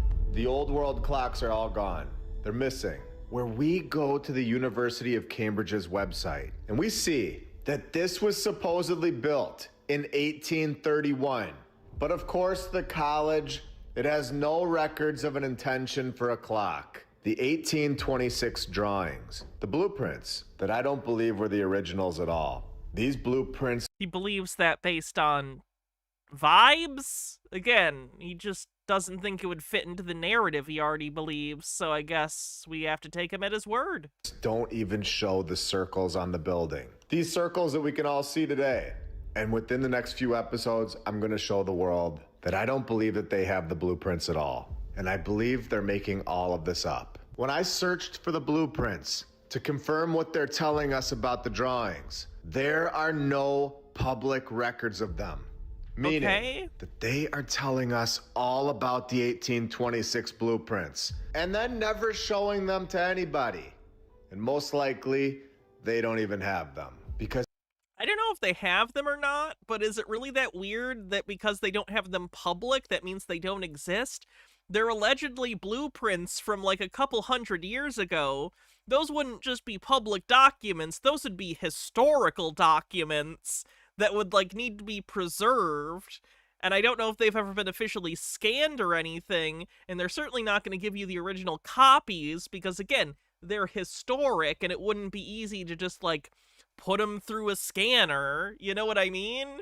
So if they're not publicly available, it's because they haven't been scanned, they haven't been photographed, and why would they have been? I can't imagine a ton of people are constantly looking for information about the blueprints to this 200-year-old building. What are you talking about? As in my opinion, this structure was found and constructed by a previous civilization that was extremely intelligent. They were advanced. And nobody in the 1800s was suffering, riding around on... Nobody in the 1800s was suffering? What are you talking about? Wooden wheels with Seabiscuit hauling stone through the mud. And then chiseling palaces in no time at all. All over the world. This isn't a logical story.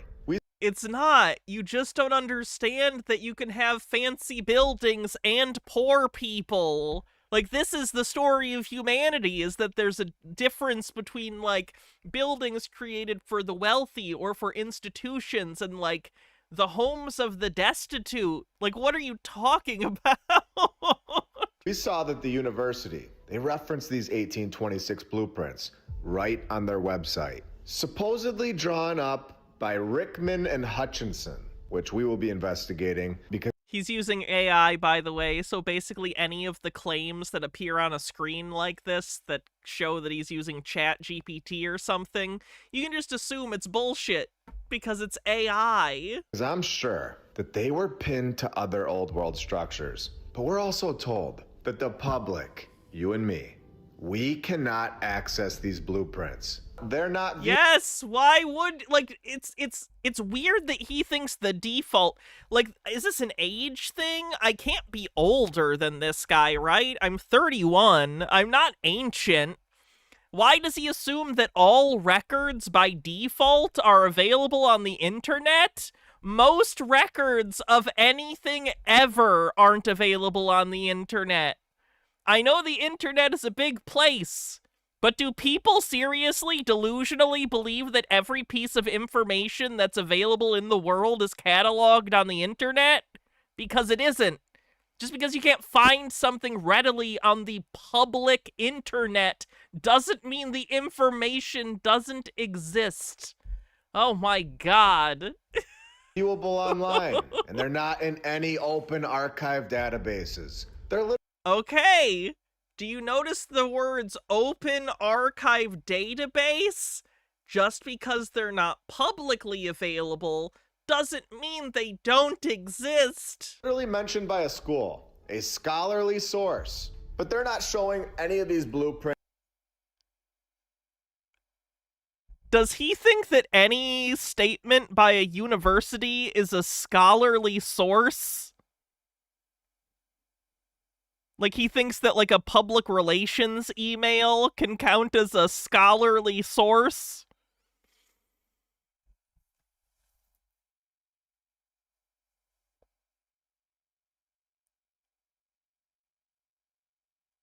That explains a lot, if I'm being honest. He doesn't understand that something being a scholarly source isn't dependent upon who is saying it, but the venue in which they are saying it. Is it in a journal in which it's being peer-reviewed?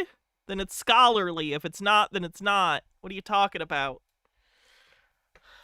To the public and sourcing their own claim. Remember, when you're in school, you're getting tested on these papers and needing to source all of your information. Yet they're not even doing it themselves. It's incredible. Going on to say, there are no scans, no photographs, no public reproductions of the actual blueprints where the public would be able to verify whether He's talking like most people are walking around skeptical of the origin of historical buildings. It's not something they need to cite because most people aren't skeptical about it. So they're not, like, adversarially combing through these documents looking to falsify them. Fennikigami says, there's such a desperation to not have to deal with the reality that today is likely the best it's ever been, and if you've ever wanted things to get better, we're going to have to work hard to make them better. Yeah, people have gone insane. The world has driven everyone insane in all sorts of fascinating and disparate ways, and, like, that's cool intellectually. Practically, it's a nightmare.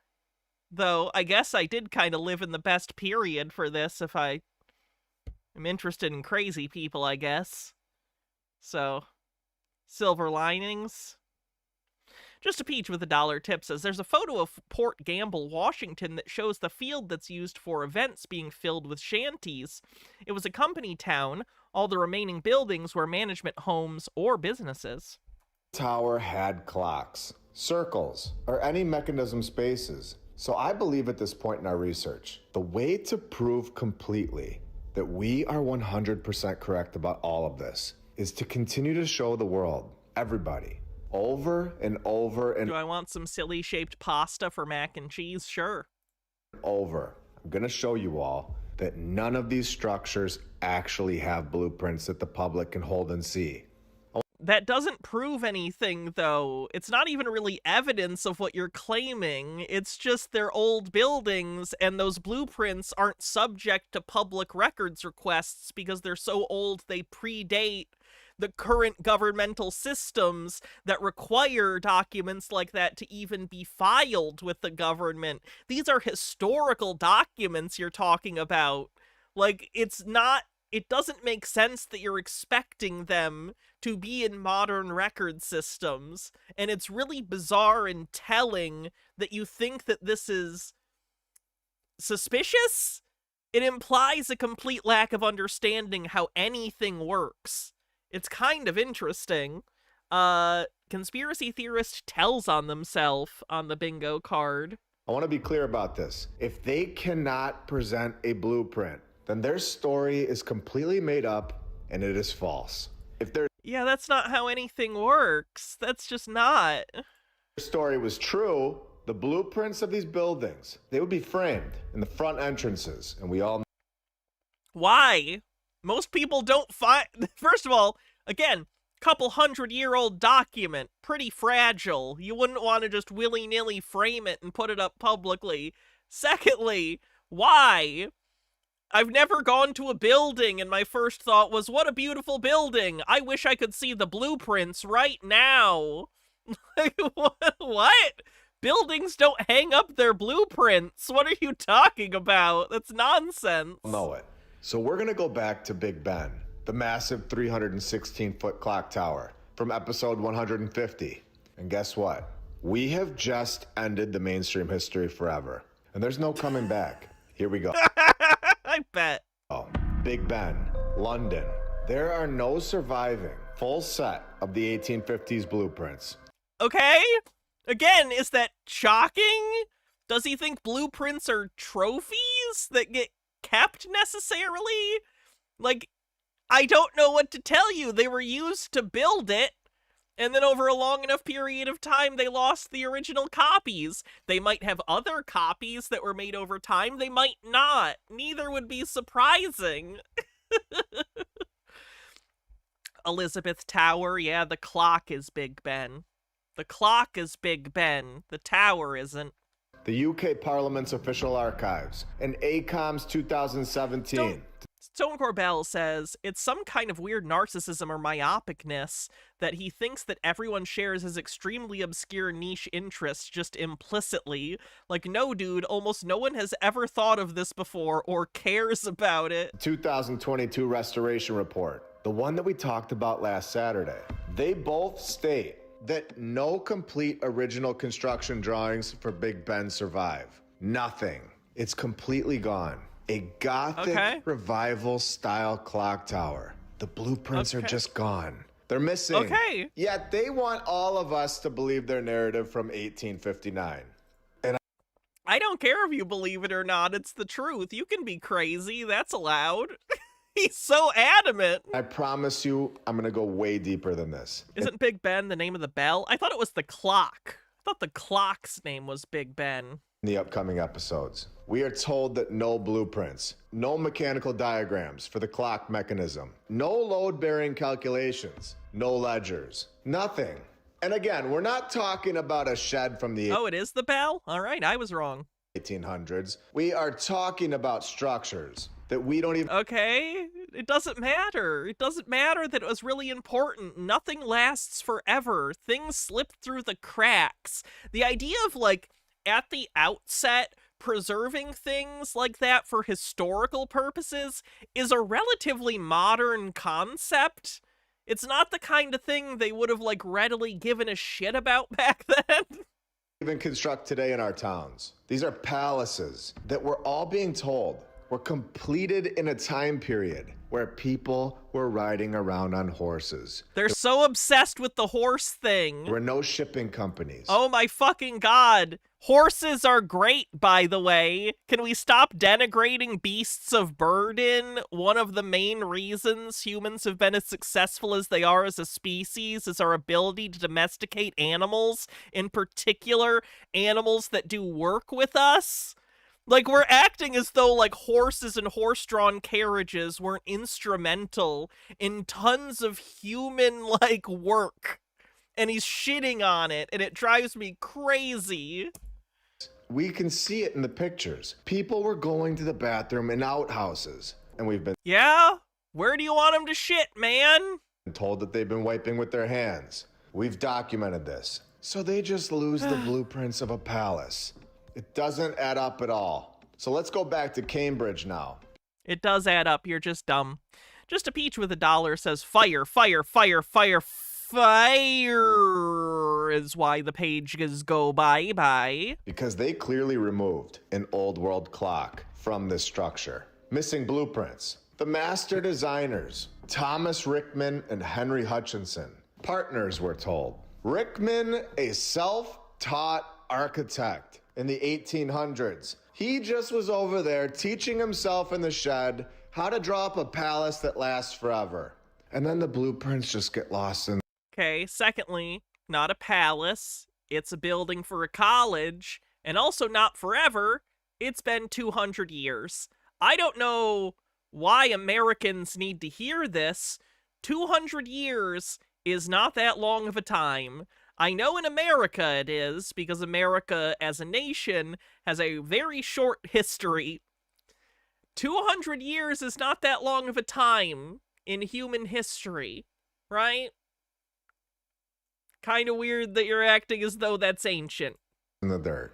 Drawing up the St. George's Church, a self-taught architect. Incredible. Where it was, of course, demolished, leaving almost nothing to verify, where the structure contains masonry patterns identical to medieval buildings that supposedly predate him by centuries. This guy had no... Have I heard of old angled wall pieces being added to old buildings to stop people from peeing on the sides? I've not. That's clever, though. Yeah. People are disgusting animals, aren't we? Fennikagami with 40 bits says, this is also ignoring the fact that it's basically impossible to know if something will be historically relevant, like how you don't know what will become a classic. Yeah. H-Baird says, when Harriet Tubman was born, Thomas Jefferson was alive. When she died, Ronald Reagan was alive. Yeah, when you put it in terms of, like, human lifespans, I think it helps people realize how recent certain things were. No formal training and no surviving blueprints from anything. And his partner, Henry Hutchinson, constructing palaces before the age of 31. Because this is when he passes away. And yet again, he also has no full construction blueprints that survived. I have to ask, are you still on the fence? Missing plan. He doesn't understand architects only draw up the plans and it's up to contractors and artisans to do the work. He's made that mistake before, too, where he talks as if he believes that the architect physically builds the building? No records showing Hutchinson's actual design involvement. We are exposing this in England. I'm going to show today that this is a coordinated narrative. Every country, including the USA. We are just getting started. Welcome to episode 151 of my lunch break. I hope you're all having a great day. And if you're new, welcome.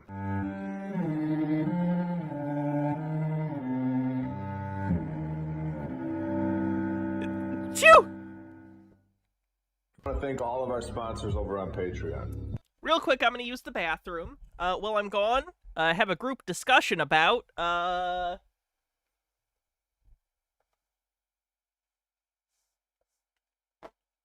Black Sheep.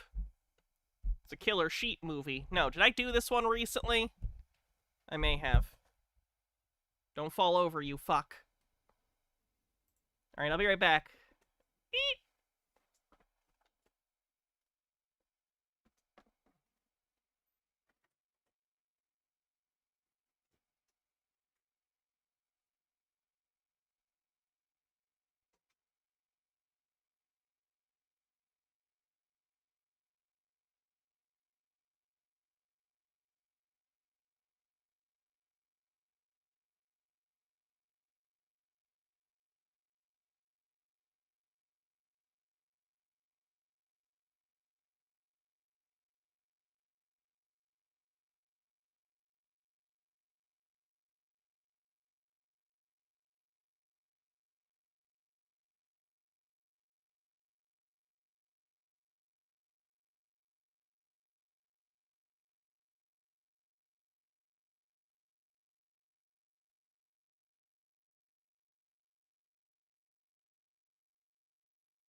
Barely fits on the shelf.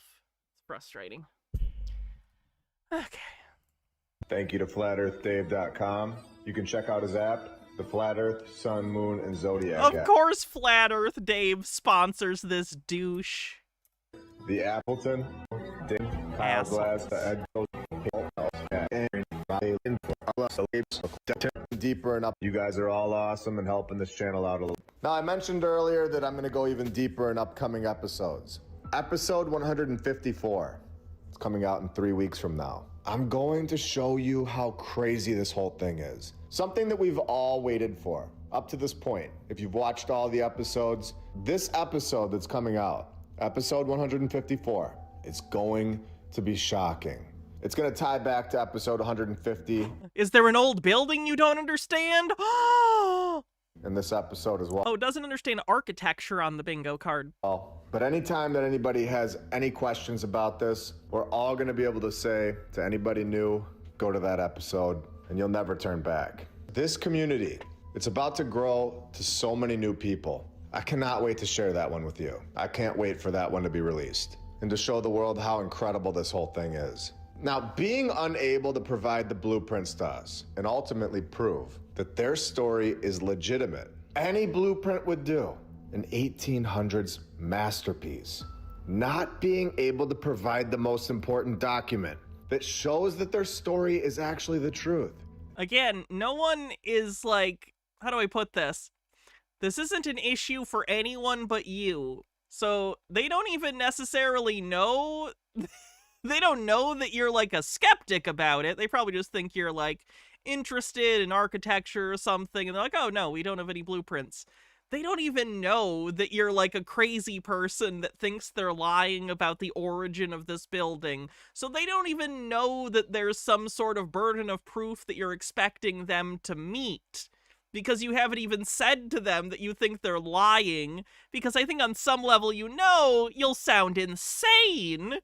So what are you talking about? There hasn't been even a challenge that you've, like, offered for them to meet. You're just saying, well, they didn't have them readily available, so it must be a conspiracy. It is going to be their downfall.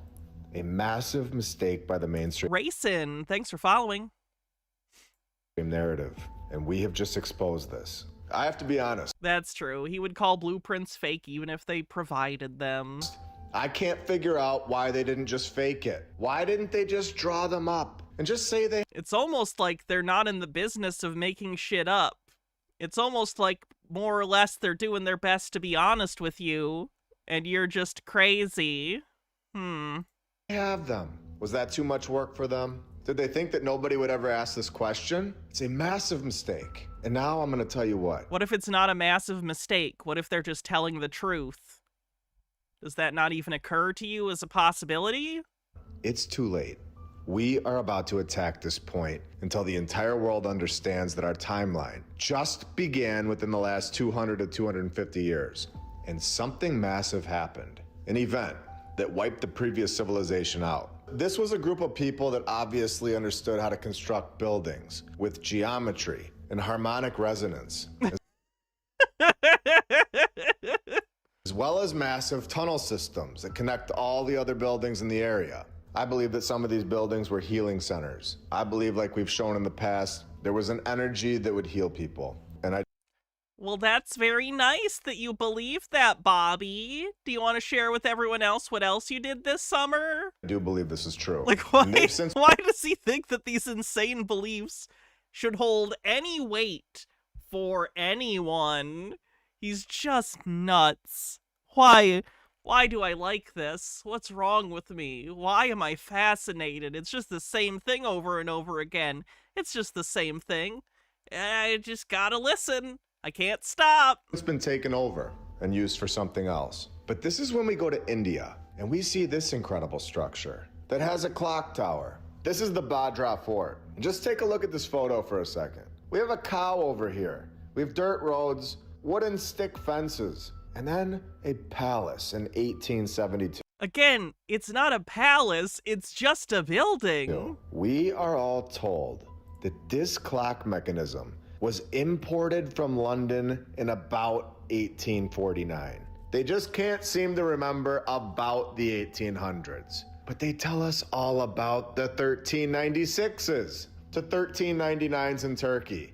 A complete and total Yeah, the amount of record keeping being done in any given area is going to be entirely dependent upon what the society is like. It's going to depend on if the record's burnt up at some point. It's not consistent, I guess is what I'm trying to say. You can find certain documents or, at the very least, histories written about the construction of certain old buildings. That doesn't inevitably mean that you're going to find more information about later buildings just because they're more recent. It's going to be dependent upon who wrote about them. Was there record keeping at the time? Are the records still available? Were there notoriously fires that burned through entire cities, destroying tons of records? It's all going to depend. Total mess. This is why this research is so important. We're able to go back and reference old episodes and pull it all together and show how stupid their narrative is. And then this clock in India. Yet again in the 1800s, according to the Times of India, there is no verifiable record in the public domain of original mechanical installation blueprints. Okay. And I'll say it again. So the fuck what? No blueprints again. Or drawings for the setup of the tower. With recent maintenance reports saying that it's deteriorating and they don't have archival records. This is just shocking. It's the most obvious thing that would prove that they actually constructed these palaces in the 1800s. Yet it is the... Not really, because I'm sure you can find some sort of blueprints that old, but you're not focusing on that because, well, then you wouldn't be able to say what you're saying right now. The one thing that they don't have. This is exposing it in real time. That what we've been told is not the truth. And these structures were built by somebody else. And now let's go to Albany, New York, and show that this is going on. This guy makes so much money doing this, by the way. I want to point out, this guy makes a ton of fucking money. Half of his content is members-only content, and I think he's got a decent amount of members. It makes me so depressed how much money this guy makes just putting the same video out every other day. Oh, look at this old building. I don't understand it. Isn't that crazy? It's a conspiracy. Guy's probably he's making over 6 figures doing this, I'm telling you. Is it Call? No, this is a different guy called My Lunch Break.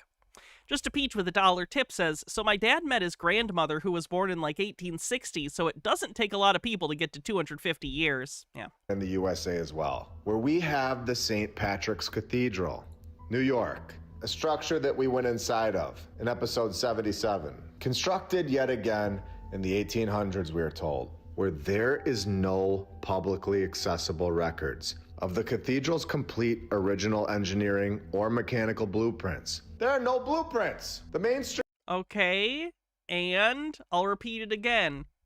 They might have them and they might not be public as their historical records, but even if they don't have them, it wouldn't be that shocking. I really don't know what to tell you, man. Old pieces of paper are old and don't stick around forever. Mainstream narrative just can't find them anywhere. Yet again, no blueprints, no drawings, there's nothing. There's no documentation. How is this acceptable for so long? These stories need to be verified, yet there are no blueprint records available. There have been references to the architectural plans and elevations, but they have never provided or cited the full-scale structural drawings, the load-bearing calculations, or mechanical system schematics. They don't... Okay. Do you think most buildings have that publicly, like, posted at the front door for everyone? Why? Document anything. Again, Will Kale with 175 stream streak says he'll blow his mind if he saw the Darth Vader grotesque at the Washington National Cathedral in D.C. I'd like to share my personal thoughts here. When I've been to the Washington National Cathedral. Dug into it here, I seriously thought they were just going to show us some fake documents. When I was there in the gift shop, they had the Jedi Bible. But they didn't even fake... And the Sith handbook, I think.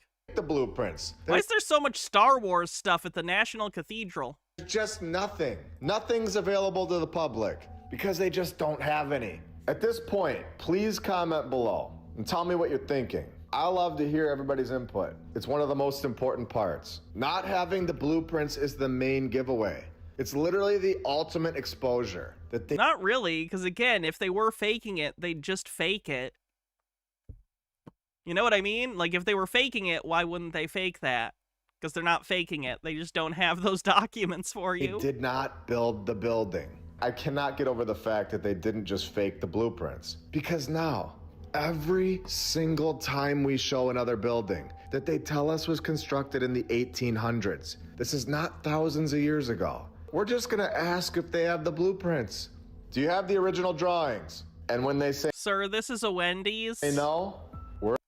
So anyway, I just came out at Wendy's, and there was 8, I shit you not, 8 homosexuals there having lunch. We're all gonna know that their story was fake.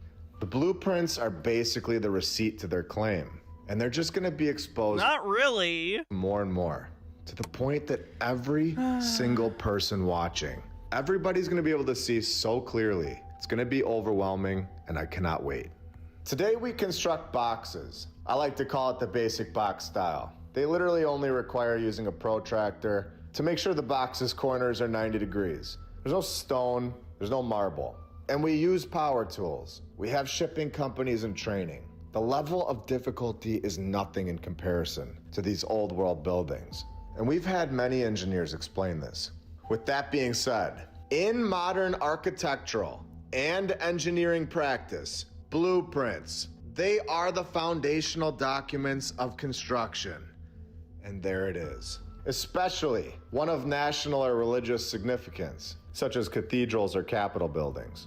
Okay, in 150 to 200 years, we'll see if we'll pick a random building that still exists in 200 years, and we'll see if the blueprints from today still exist in 200 years and are publicly available. These produce hundreds of detailed sheets, foundation plans, elevations, sections, mechanical and load-bearing calculations. And later, as they're Just a Peach with a dollar tip says, what's he going to do when they show him blueprints to a 300 to 500-year-old building? He will ignore it and not make a video out of it because I don't even know if he really believes this shit or if he's just a grifter. being archived, they get revised. All of this is documented. They produce the blueprints, hundreds of detailed sheets. So the question that we have to ask is, did they actually keep the records in the 1800s? Or were they just throwing away these documents after they built the palace and going home and living in their shed?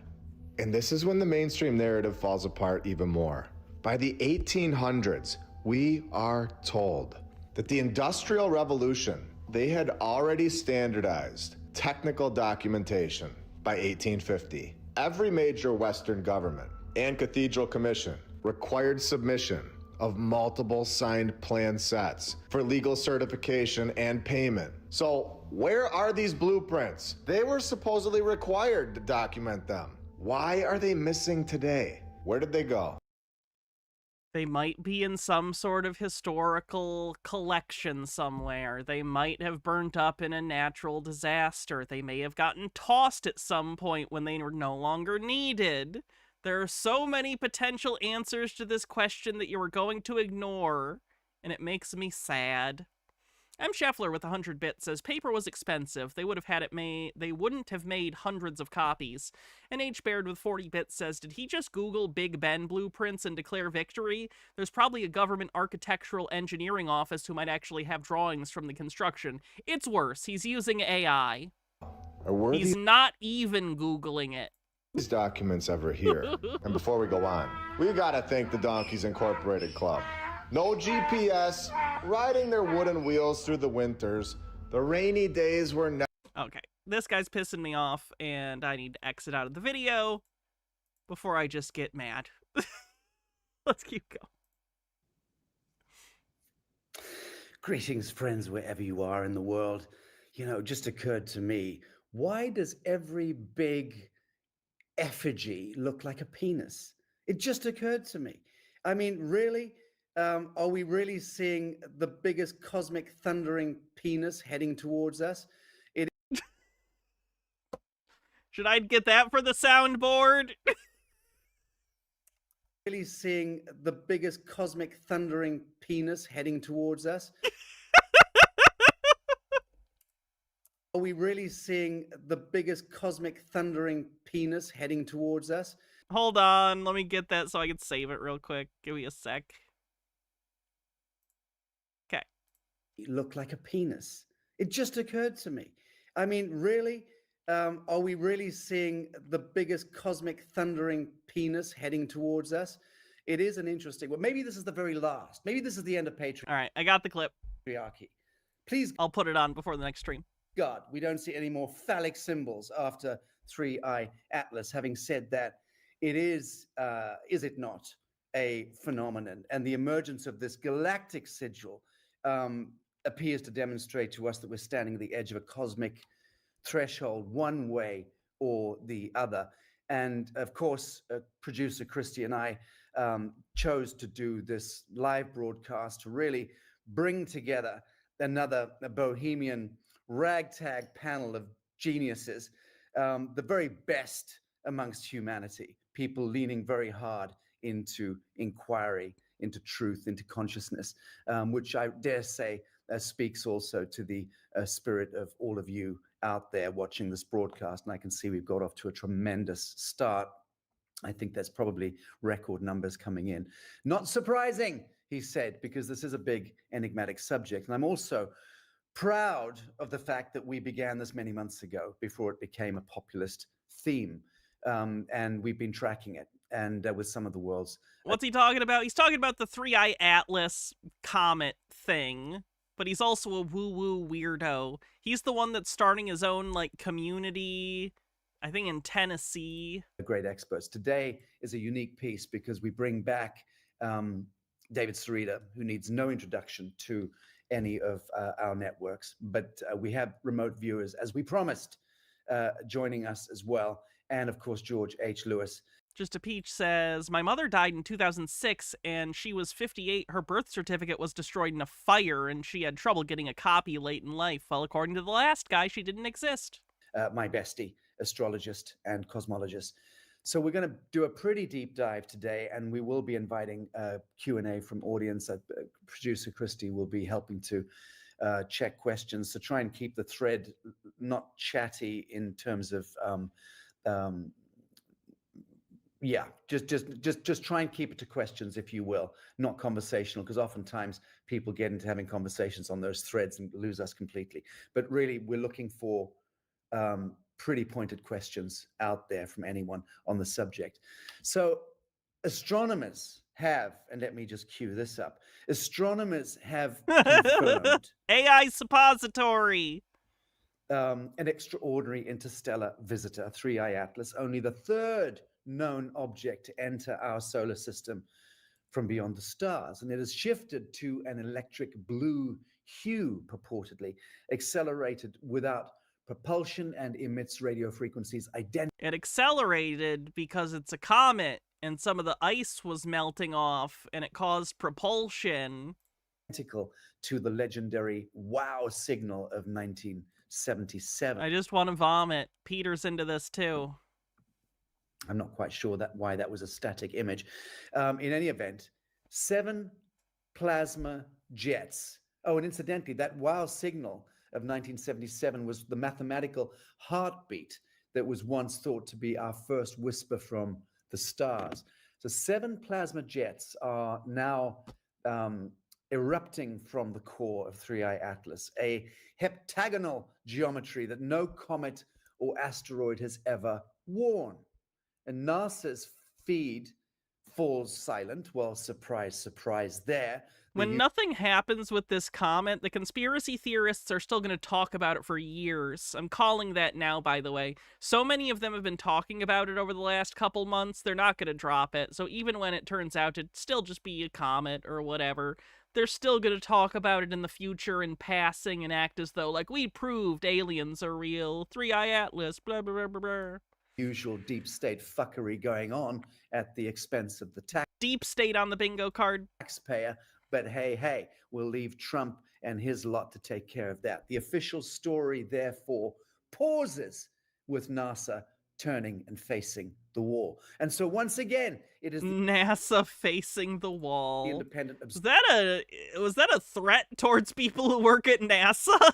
Observers, the intuitives, the remote viewers, and the awakened scientists amongst us who must step forward to read. I don't think you're a scientist, Sasha. the language of the cosmos for ourselves. And in fact, that's entirely appropriate, because could we give a proverbial fuck about the government's rendition of that? No, we could not. What if Atlas is not simply passing through our sky, but through our consciousness? A mirror event in which the universe is measuring us as much as we are measuring it. And every age has its annunciation, a signal that whispers, humanity, are you ready? Or as I prefer to put it, humanity, are you ready to play?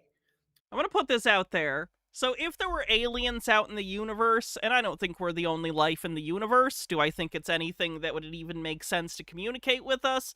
No idea. I have no reason to think that life other places in the universe would be sapient, sentient, who knows, who cares, whatever.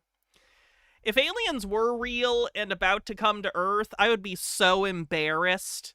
This is like the worst time ever for aliens to make first contact with humans. We are so dysfunctional. Unironically, this is the worst time, and I will be mortified if aliens showed up and this is what we're up to when the aliens first meet us. I'd be so pissed off. I'd be like, I swear I'm not associated with these people. But I am! And that sucks.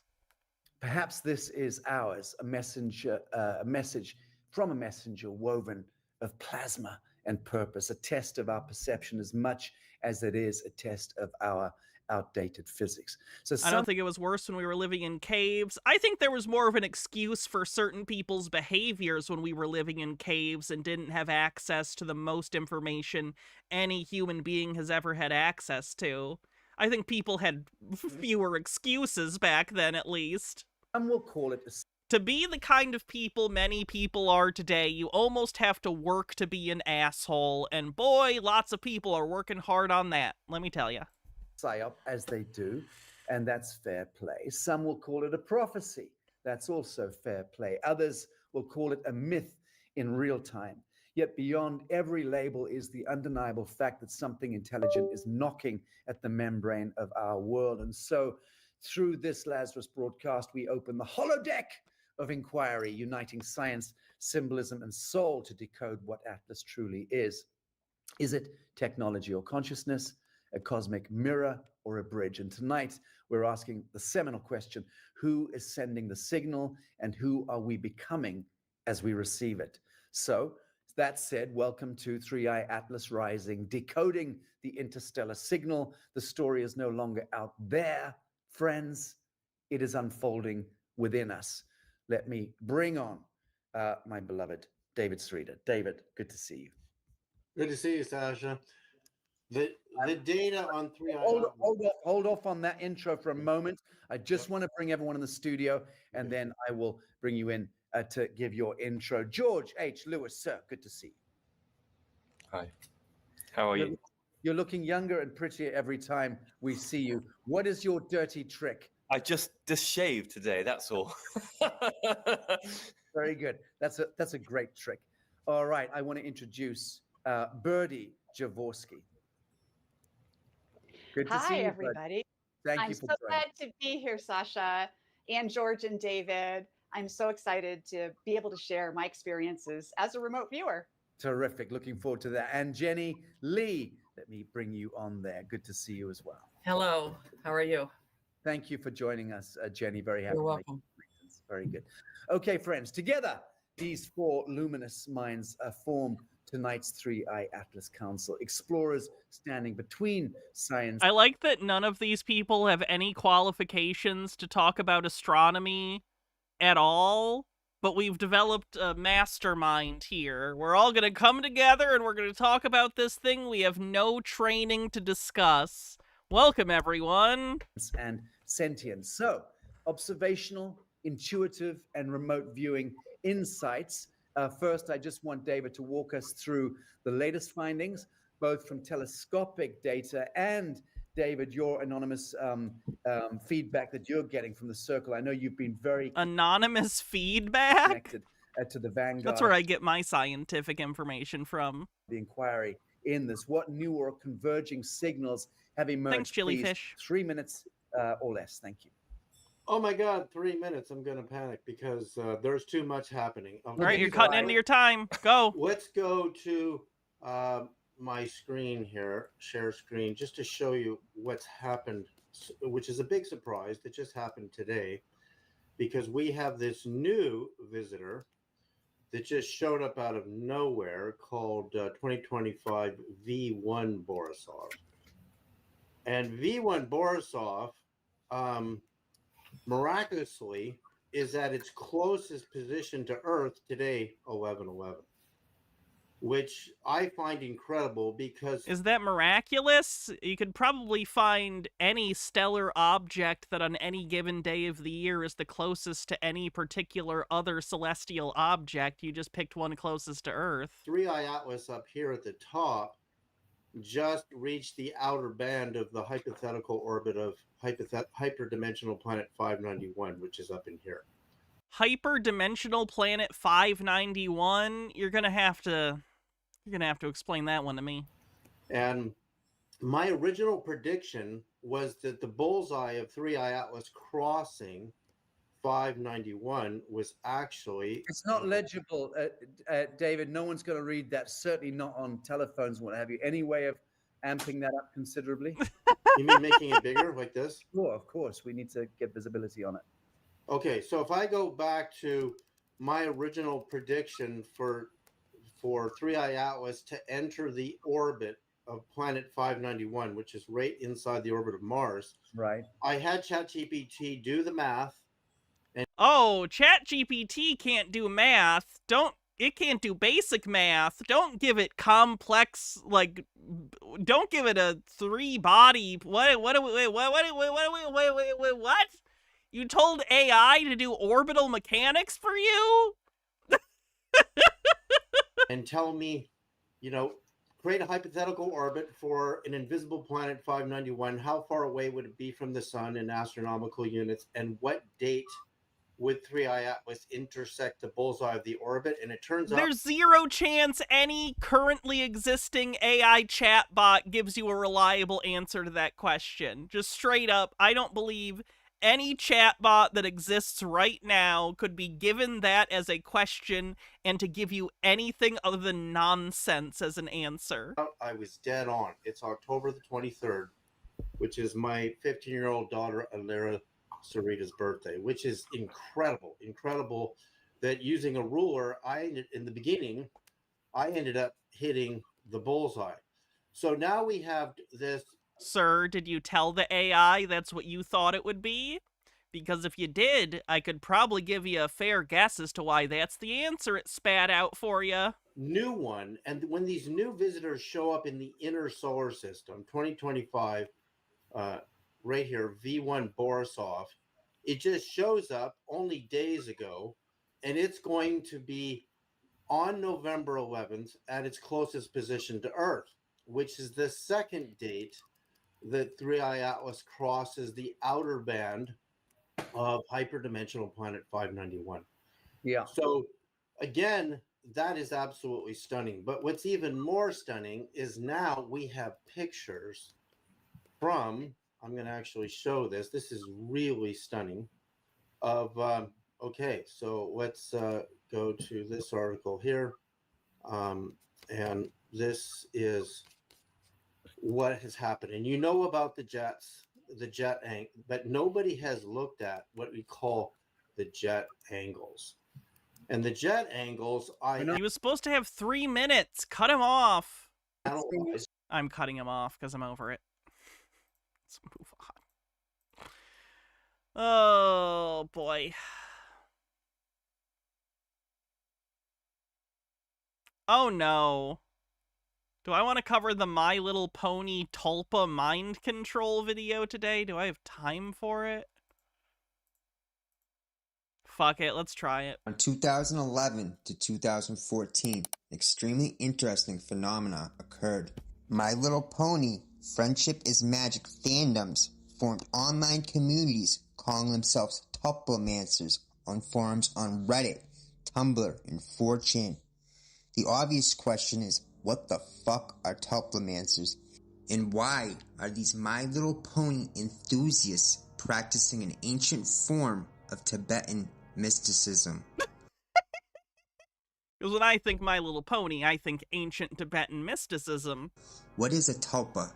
And how was the Tibetan vehicle of enlightenment, the mind mastering the illusion, co-opted into a psychological weapon, the system mastering the will?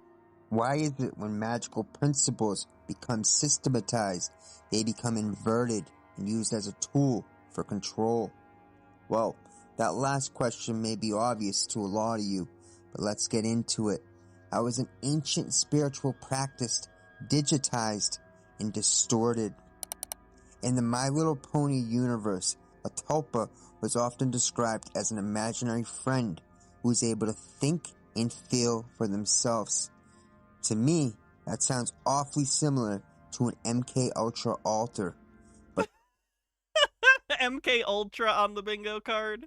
tulpas We already had poor understanding of Eastern philosophy, Amber. have a much more positive connotation and are created intentionally, not through trauma. Because the show emphasized friendship and distinct personality. MK Ultra was a failure, by the way, if anyone needs to hear that. The government did not successfully find ways to brainwash people. They just fucked a lot of people up. Fans found it characters easy to visualize and to interact with in meditation or journaling. Some wrote that they were making a pony tulpa. There was numerous guides explaining the exact steps in order to create your own tulpa. In this context, I'm familiar, Will Kale. Tulpa can almost be seen as a thought experiment. Matt where Bat, the thanks for subscribing on practitioners YouTube. Would practice mental conversations or visualizations of a chosen character until it felt semi-independent. But let's be clear, in these forums, creating a tulpa meant three main creation tactics. The first being visualization practice, where the person would imagine a form, voice, and personality for their character. 2 was dialoguing, where the practitioner would speak internally with the imagined figure to build realism. Lastly, a narrative reinforcement, where the practitioner would write stories or artwork to stabilize the personality. On a good day, a psychologist would maybe interpret this as structured imaginative play, or a form of self-dialogue, not the birth of an external thought entity. Yeah, it kind of sounds like you're just developing a psychotic break. It just kind of sounds like you're developing a psychotic episode intentionally, which isn't a good thing to do. Would not recommend. On a bad day, it'd be diagnosed as a form of self-induced schizophrenia. But in these communities, schizophrenia is a very specific thing. I don't think that would be schizophrenia. They would act as if this was a totally autonomous being. But the fact remains, the pony tulpas may have felt vivid, even real. But the tulpa always remained a product of internal cognition. The purpose of a tulpa differs greatly from person to person. Some are kink. Who's crashing out? Trump blares Phantom of the Opera at the White House. There's no way that's real. No. That is not diegetic. I refuse to believe it. I refuse to believe it. I will not be taken in by my own preconceived wants. Tulpas. Yeah, it's just a video of the White House with that song made quiet over it. It is not real. It is a meme. Claim to have sex and even marry their tulpas. Now, what in the name of mental illness is going on here? And I am aware that Donald Trump likes Phantom of the Opera to a really weird extent. why was My Little Pony used as the template? The selection was not an accident. It's interesting that he assumes that, like, My Little Pony fans or bronies doing the tulpa thing was something the government or someone tried to get them to do instead of, you know, a lot of the brony fans of My Little Pony just being, like, socially awkward 4chan users who are into weird shit anyway. Like, no one had to force them into this. I don't know how to break this to you. They didn't need to be forced. Of random internet chaos. It was a strategically perfect albeit likely, emergent choice for incubating this modern tulpa phenomenon. The show, in its fan... I do want to talk about some of the tulpa believers someday. There's an entire subreddit, and it's pretty interesting, of people who have created characters in their head that they believe are real. Like, they think they've actually manifested a real being into their mind instead of, you know, basically creating an adult imaginary friend, which is the reality of what they're doing. Provided the ideal petri dish for several precise psychological and mimetic reasons. Mimetic! He said mimetic! First, the show offered a pre-packaged archetypical system.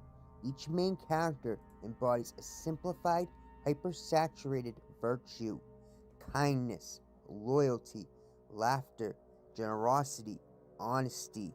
These are not complex personalities, they are psychological primaries, making them incredibly easy to visualize and internalize.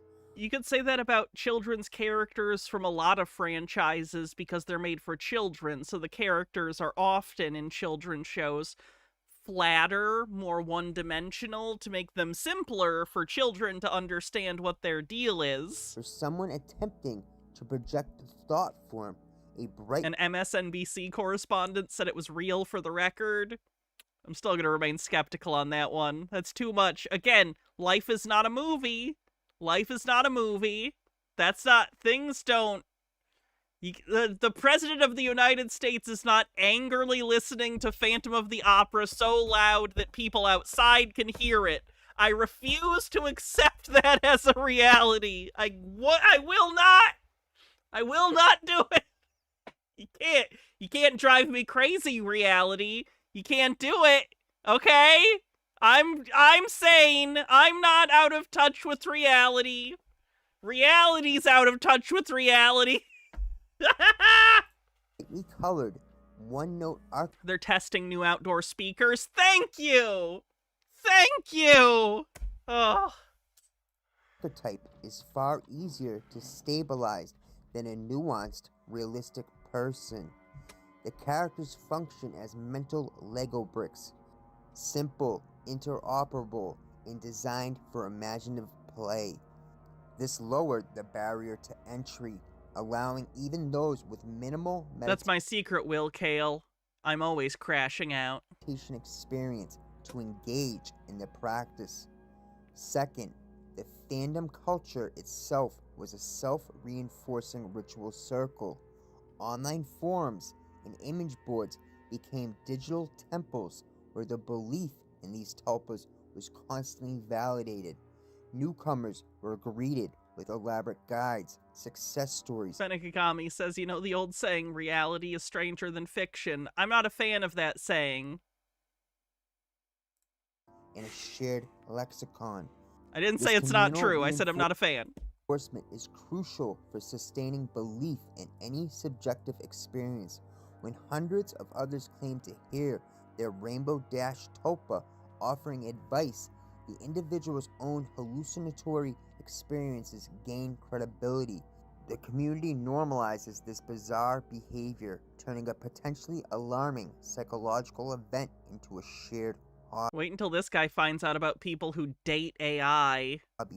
Quote unquote date AI. But the most critical factor is the demographic targeting.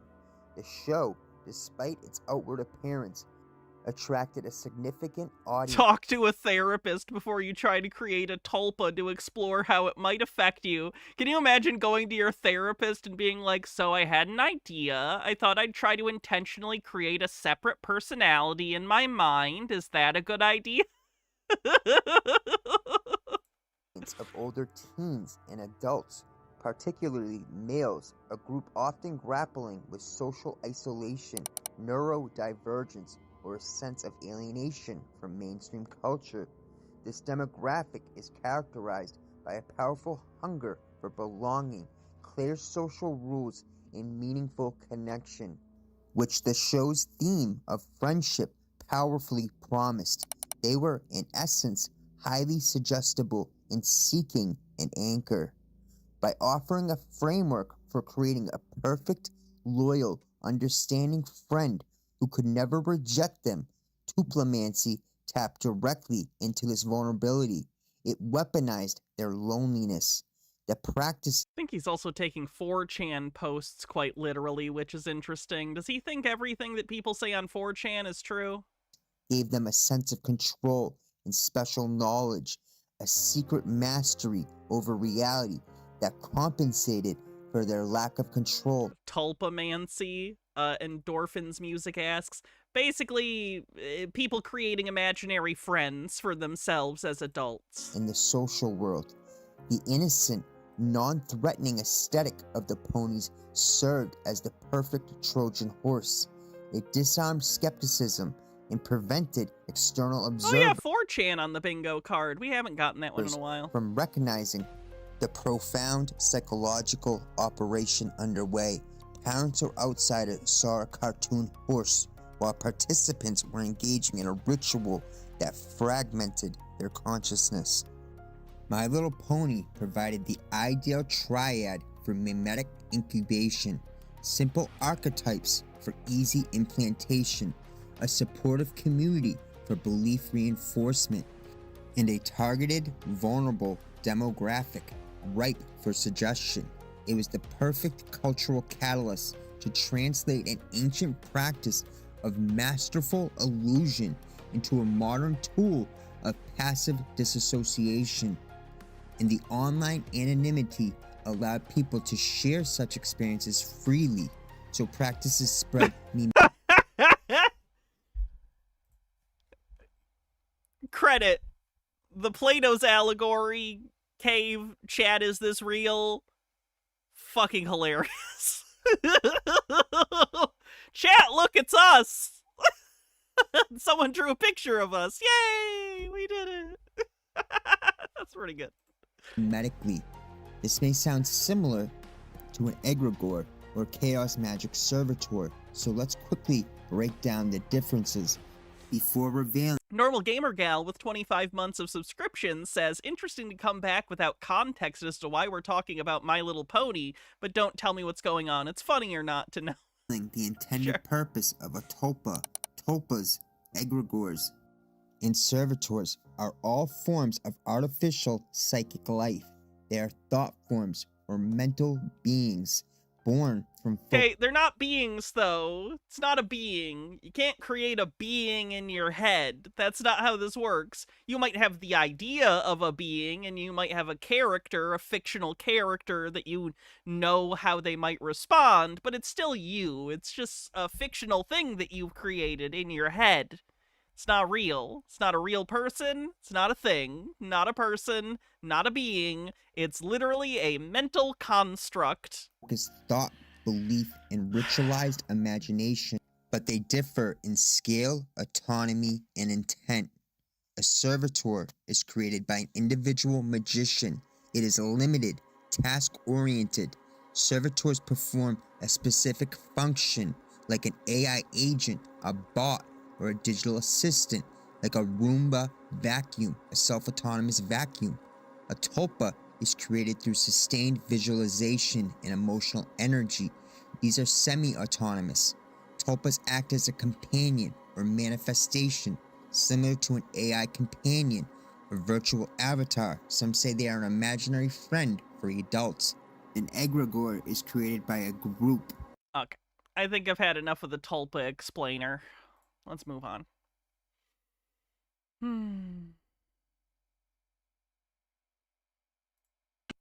Hey, and if you loved my page, Quirky Cosmo, you are an atom. You are a spark of the divine. You are a star. You are an atom, an atomic consciousness. Into the womb of creation. Okay.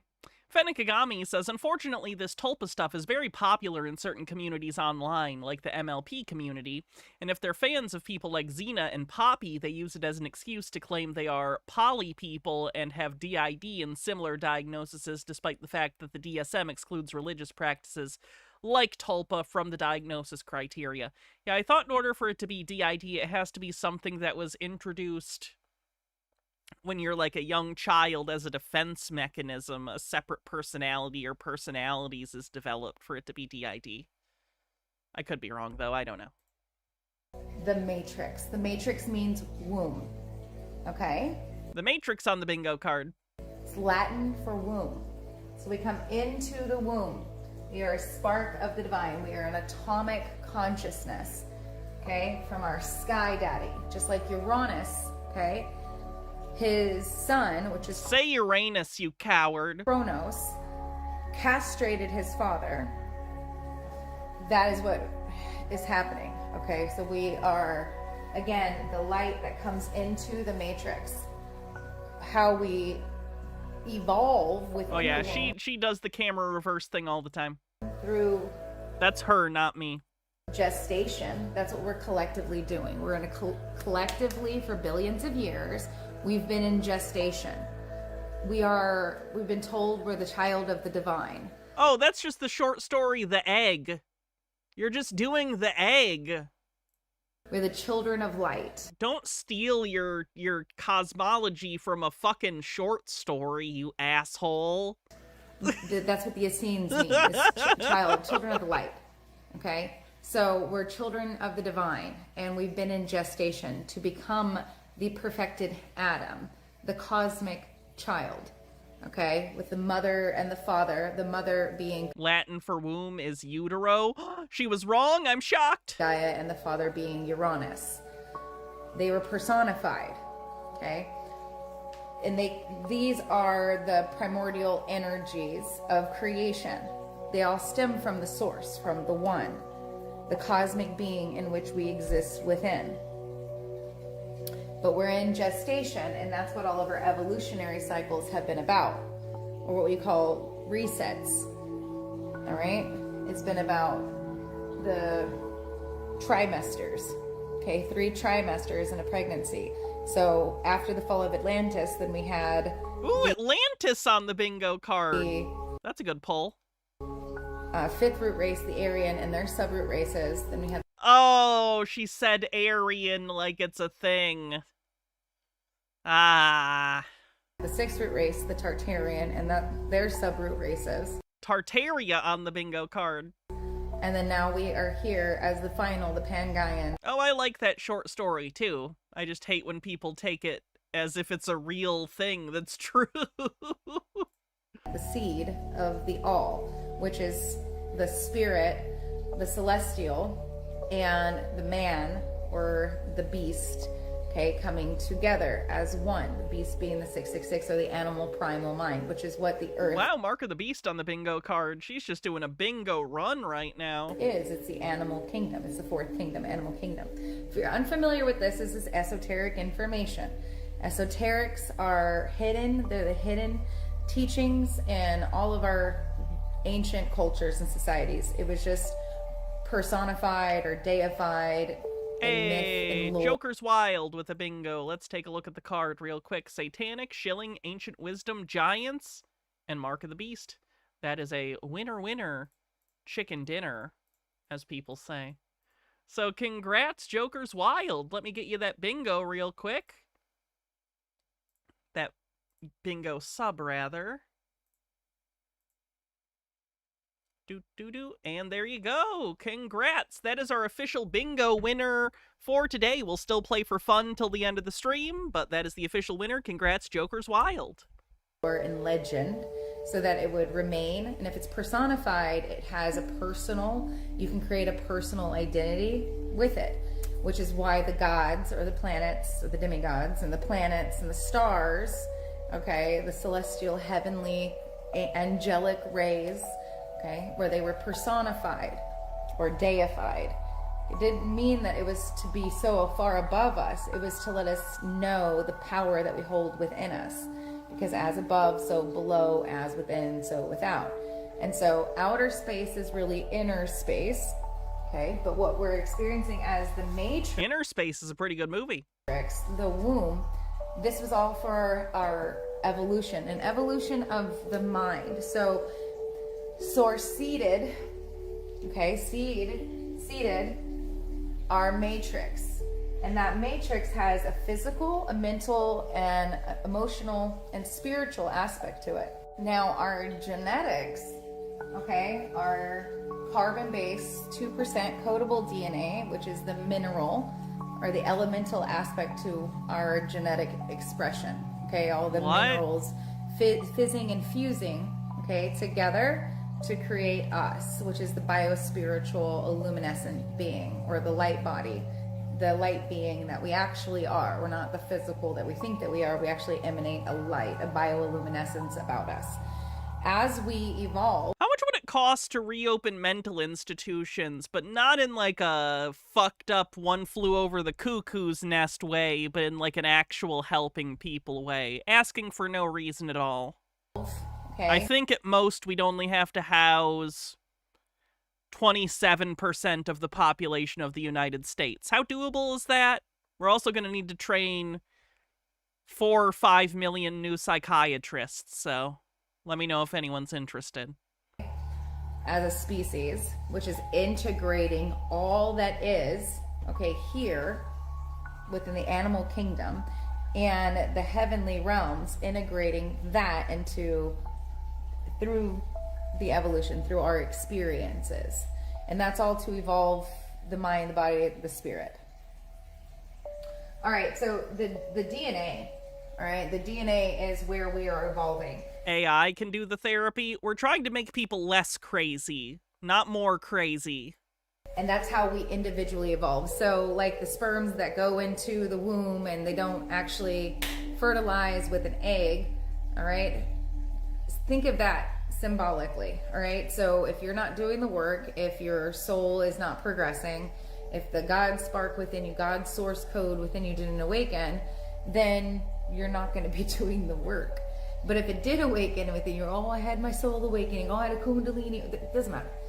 The source code within you turned on, okay? And so when that happened, it signals your DNA to start having what we call karmic relationships. So these are people that come in to play the role, to give you the experience, the contrast, the challenge, the love, the growth, the joy. Oh yeah, this is just soul contract stuff again. The people who think that you plan your whole life before you're born. You know, to be there for you, whatever it is. You have these karmic relations that come in to help you grow. This is about evolving your patterns in your DNA and taking the binary and purifying it, alchemizing it, giving it pressure, which is the experience within you, to evolve. And as it evolves, that carbon-based frequency, those experiences, it changes the DNA coding. Carbon-based frequency. And the more you... What do these people think DNA is? Whatever they need it to be for them to make their bullshit arguments that makes their brain go burr. Orient your experiences within you, embody what it is that you've gone through, then it elevates your frequency to the next level of the spectrum until you experience enlightenment, nirvana, or full self-realization, essentially. Okay. When you do, this is activating the plasma body, which its interface is the tissues, the fascia, obviously your nervous system as well, but you're reorienting, obviously. you've reprogrammed your nervous system to not be in shock, fight, flight, fawn, freeze. Okay, so you're not in these extreme cortisol dumps. I'm telling you, every time I hear this fucking fight or flight thing, they add another F word. Fucking fawns in there now? Is all I just got used to saying freeze. We're adding fawn? alchemical, okay? So when you're really in that space of like zen, chill, you're calm, and I mean in conflict, not just sitting there by yourself. I mean, when shit really hits the fan around you, you know, are you evolved or not evolved? Like, oh, I'm so spiritual, I can't hang out with regular people. No, that's not it at all. If you are truly enlightened, you can be in any situation. That's your ego. My new hair product is working great, by the way. Holy shit, compared to how frizzy my hair used to be. Holy shit. Not saying there's no frizz. I'm just saying get the correct product, people. It's good.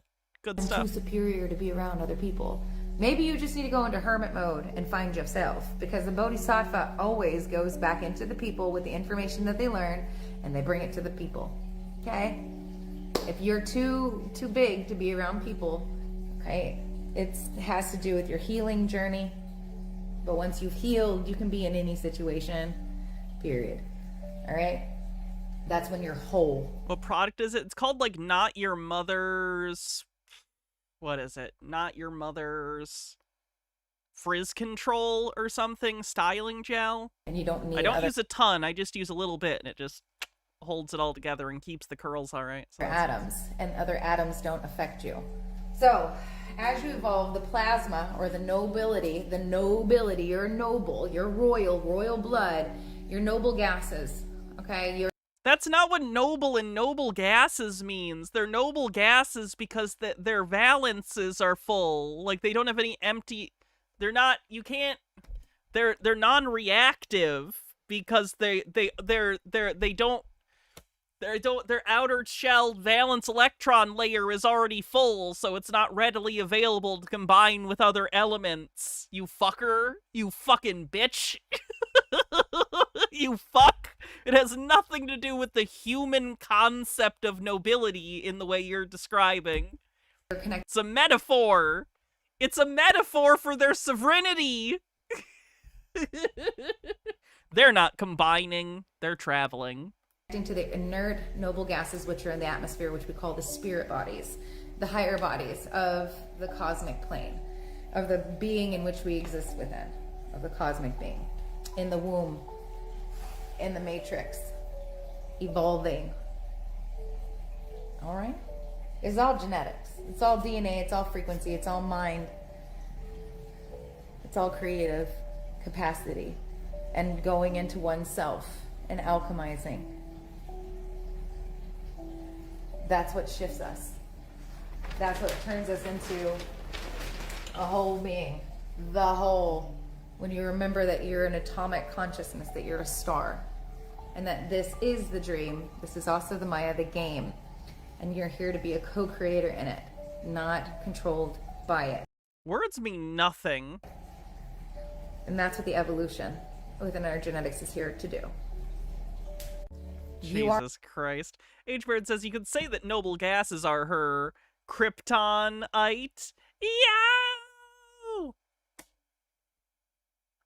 Alright. So that's another tinfoil. Thank you everyone for hanging out. I appreciate it. Glad we got a bingo winner today. I feel like it's been a couple tinfoils since someone actually won. So that's it for today. I will be back tomorrow. I'm not sure what we'll be covering, but I'm sure it'll be something fun. Thanks for hanging out again. We're gonna raid Desert Bus for Hope. I know that. But yeah, I'll be back tomorrow and Sunday, and we're gonna have a good weekend. Cool beans. Let's do Desert Bus. Desert Bus.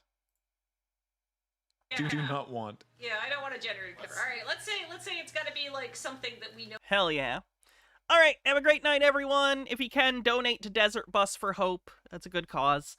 And I'll see y'all tomorrow. Have a great night. I have a frozen pizza with my name on it, and I'm gonna go watch some movies with my wife.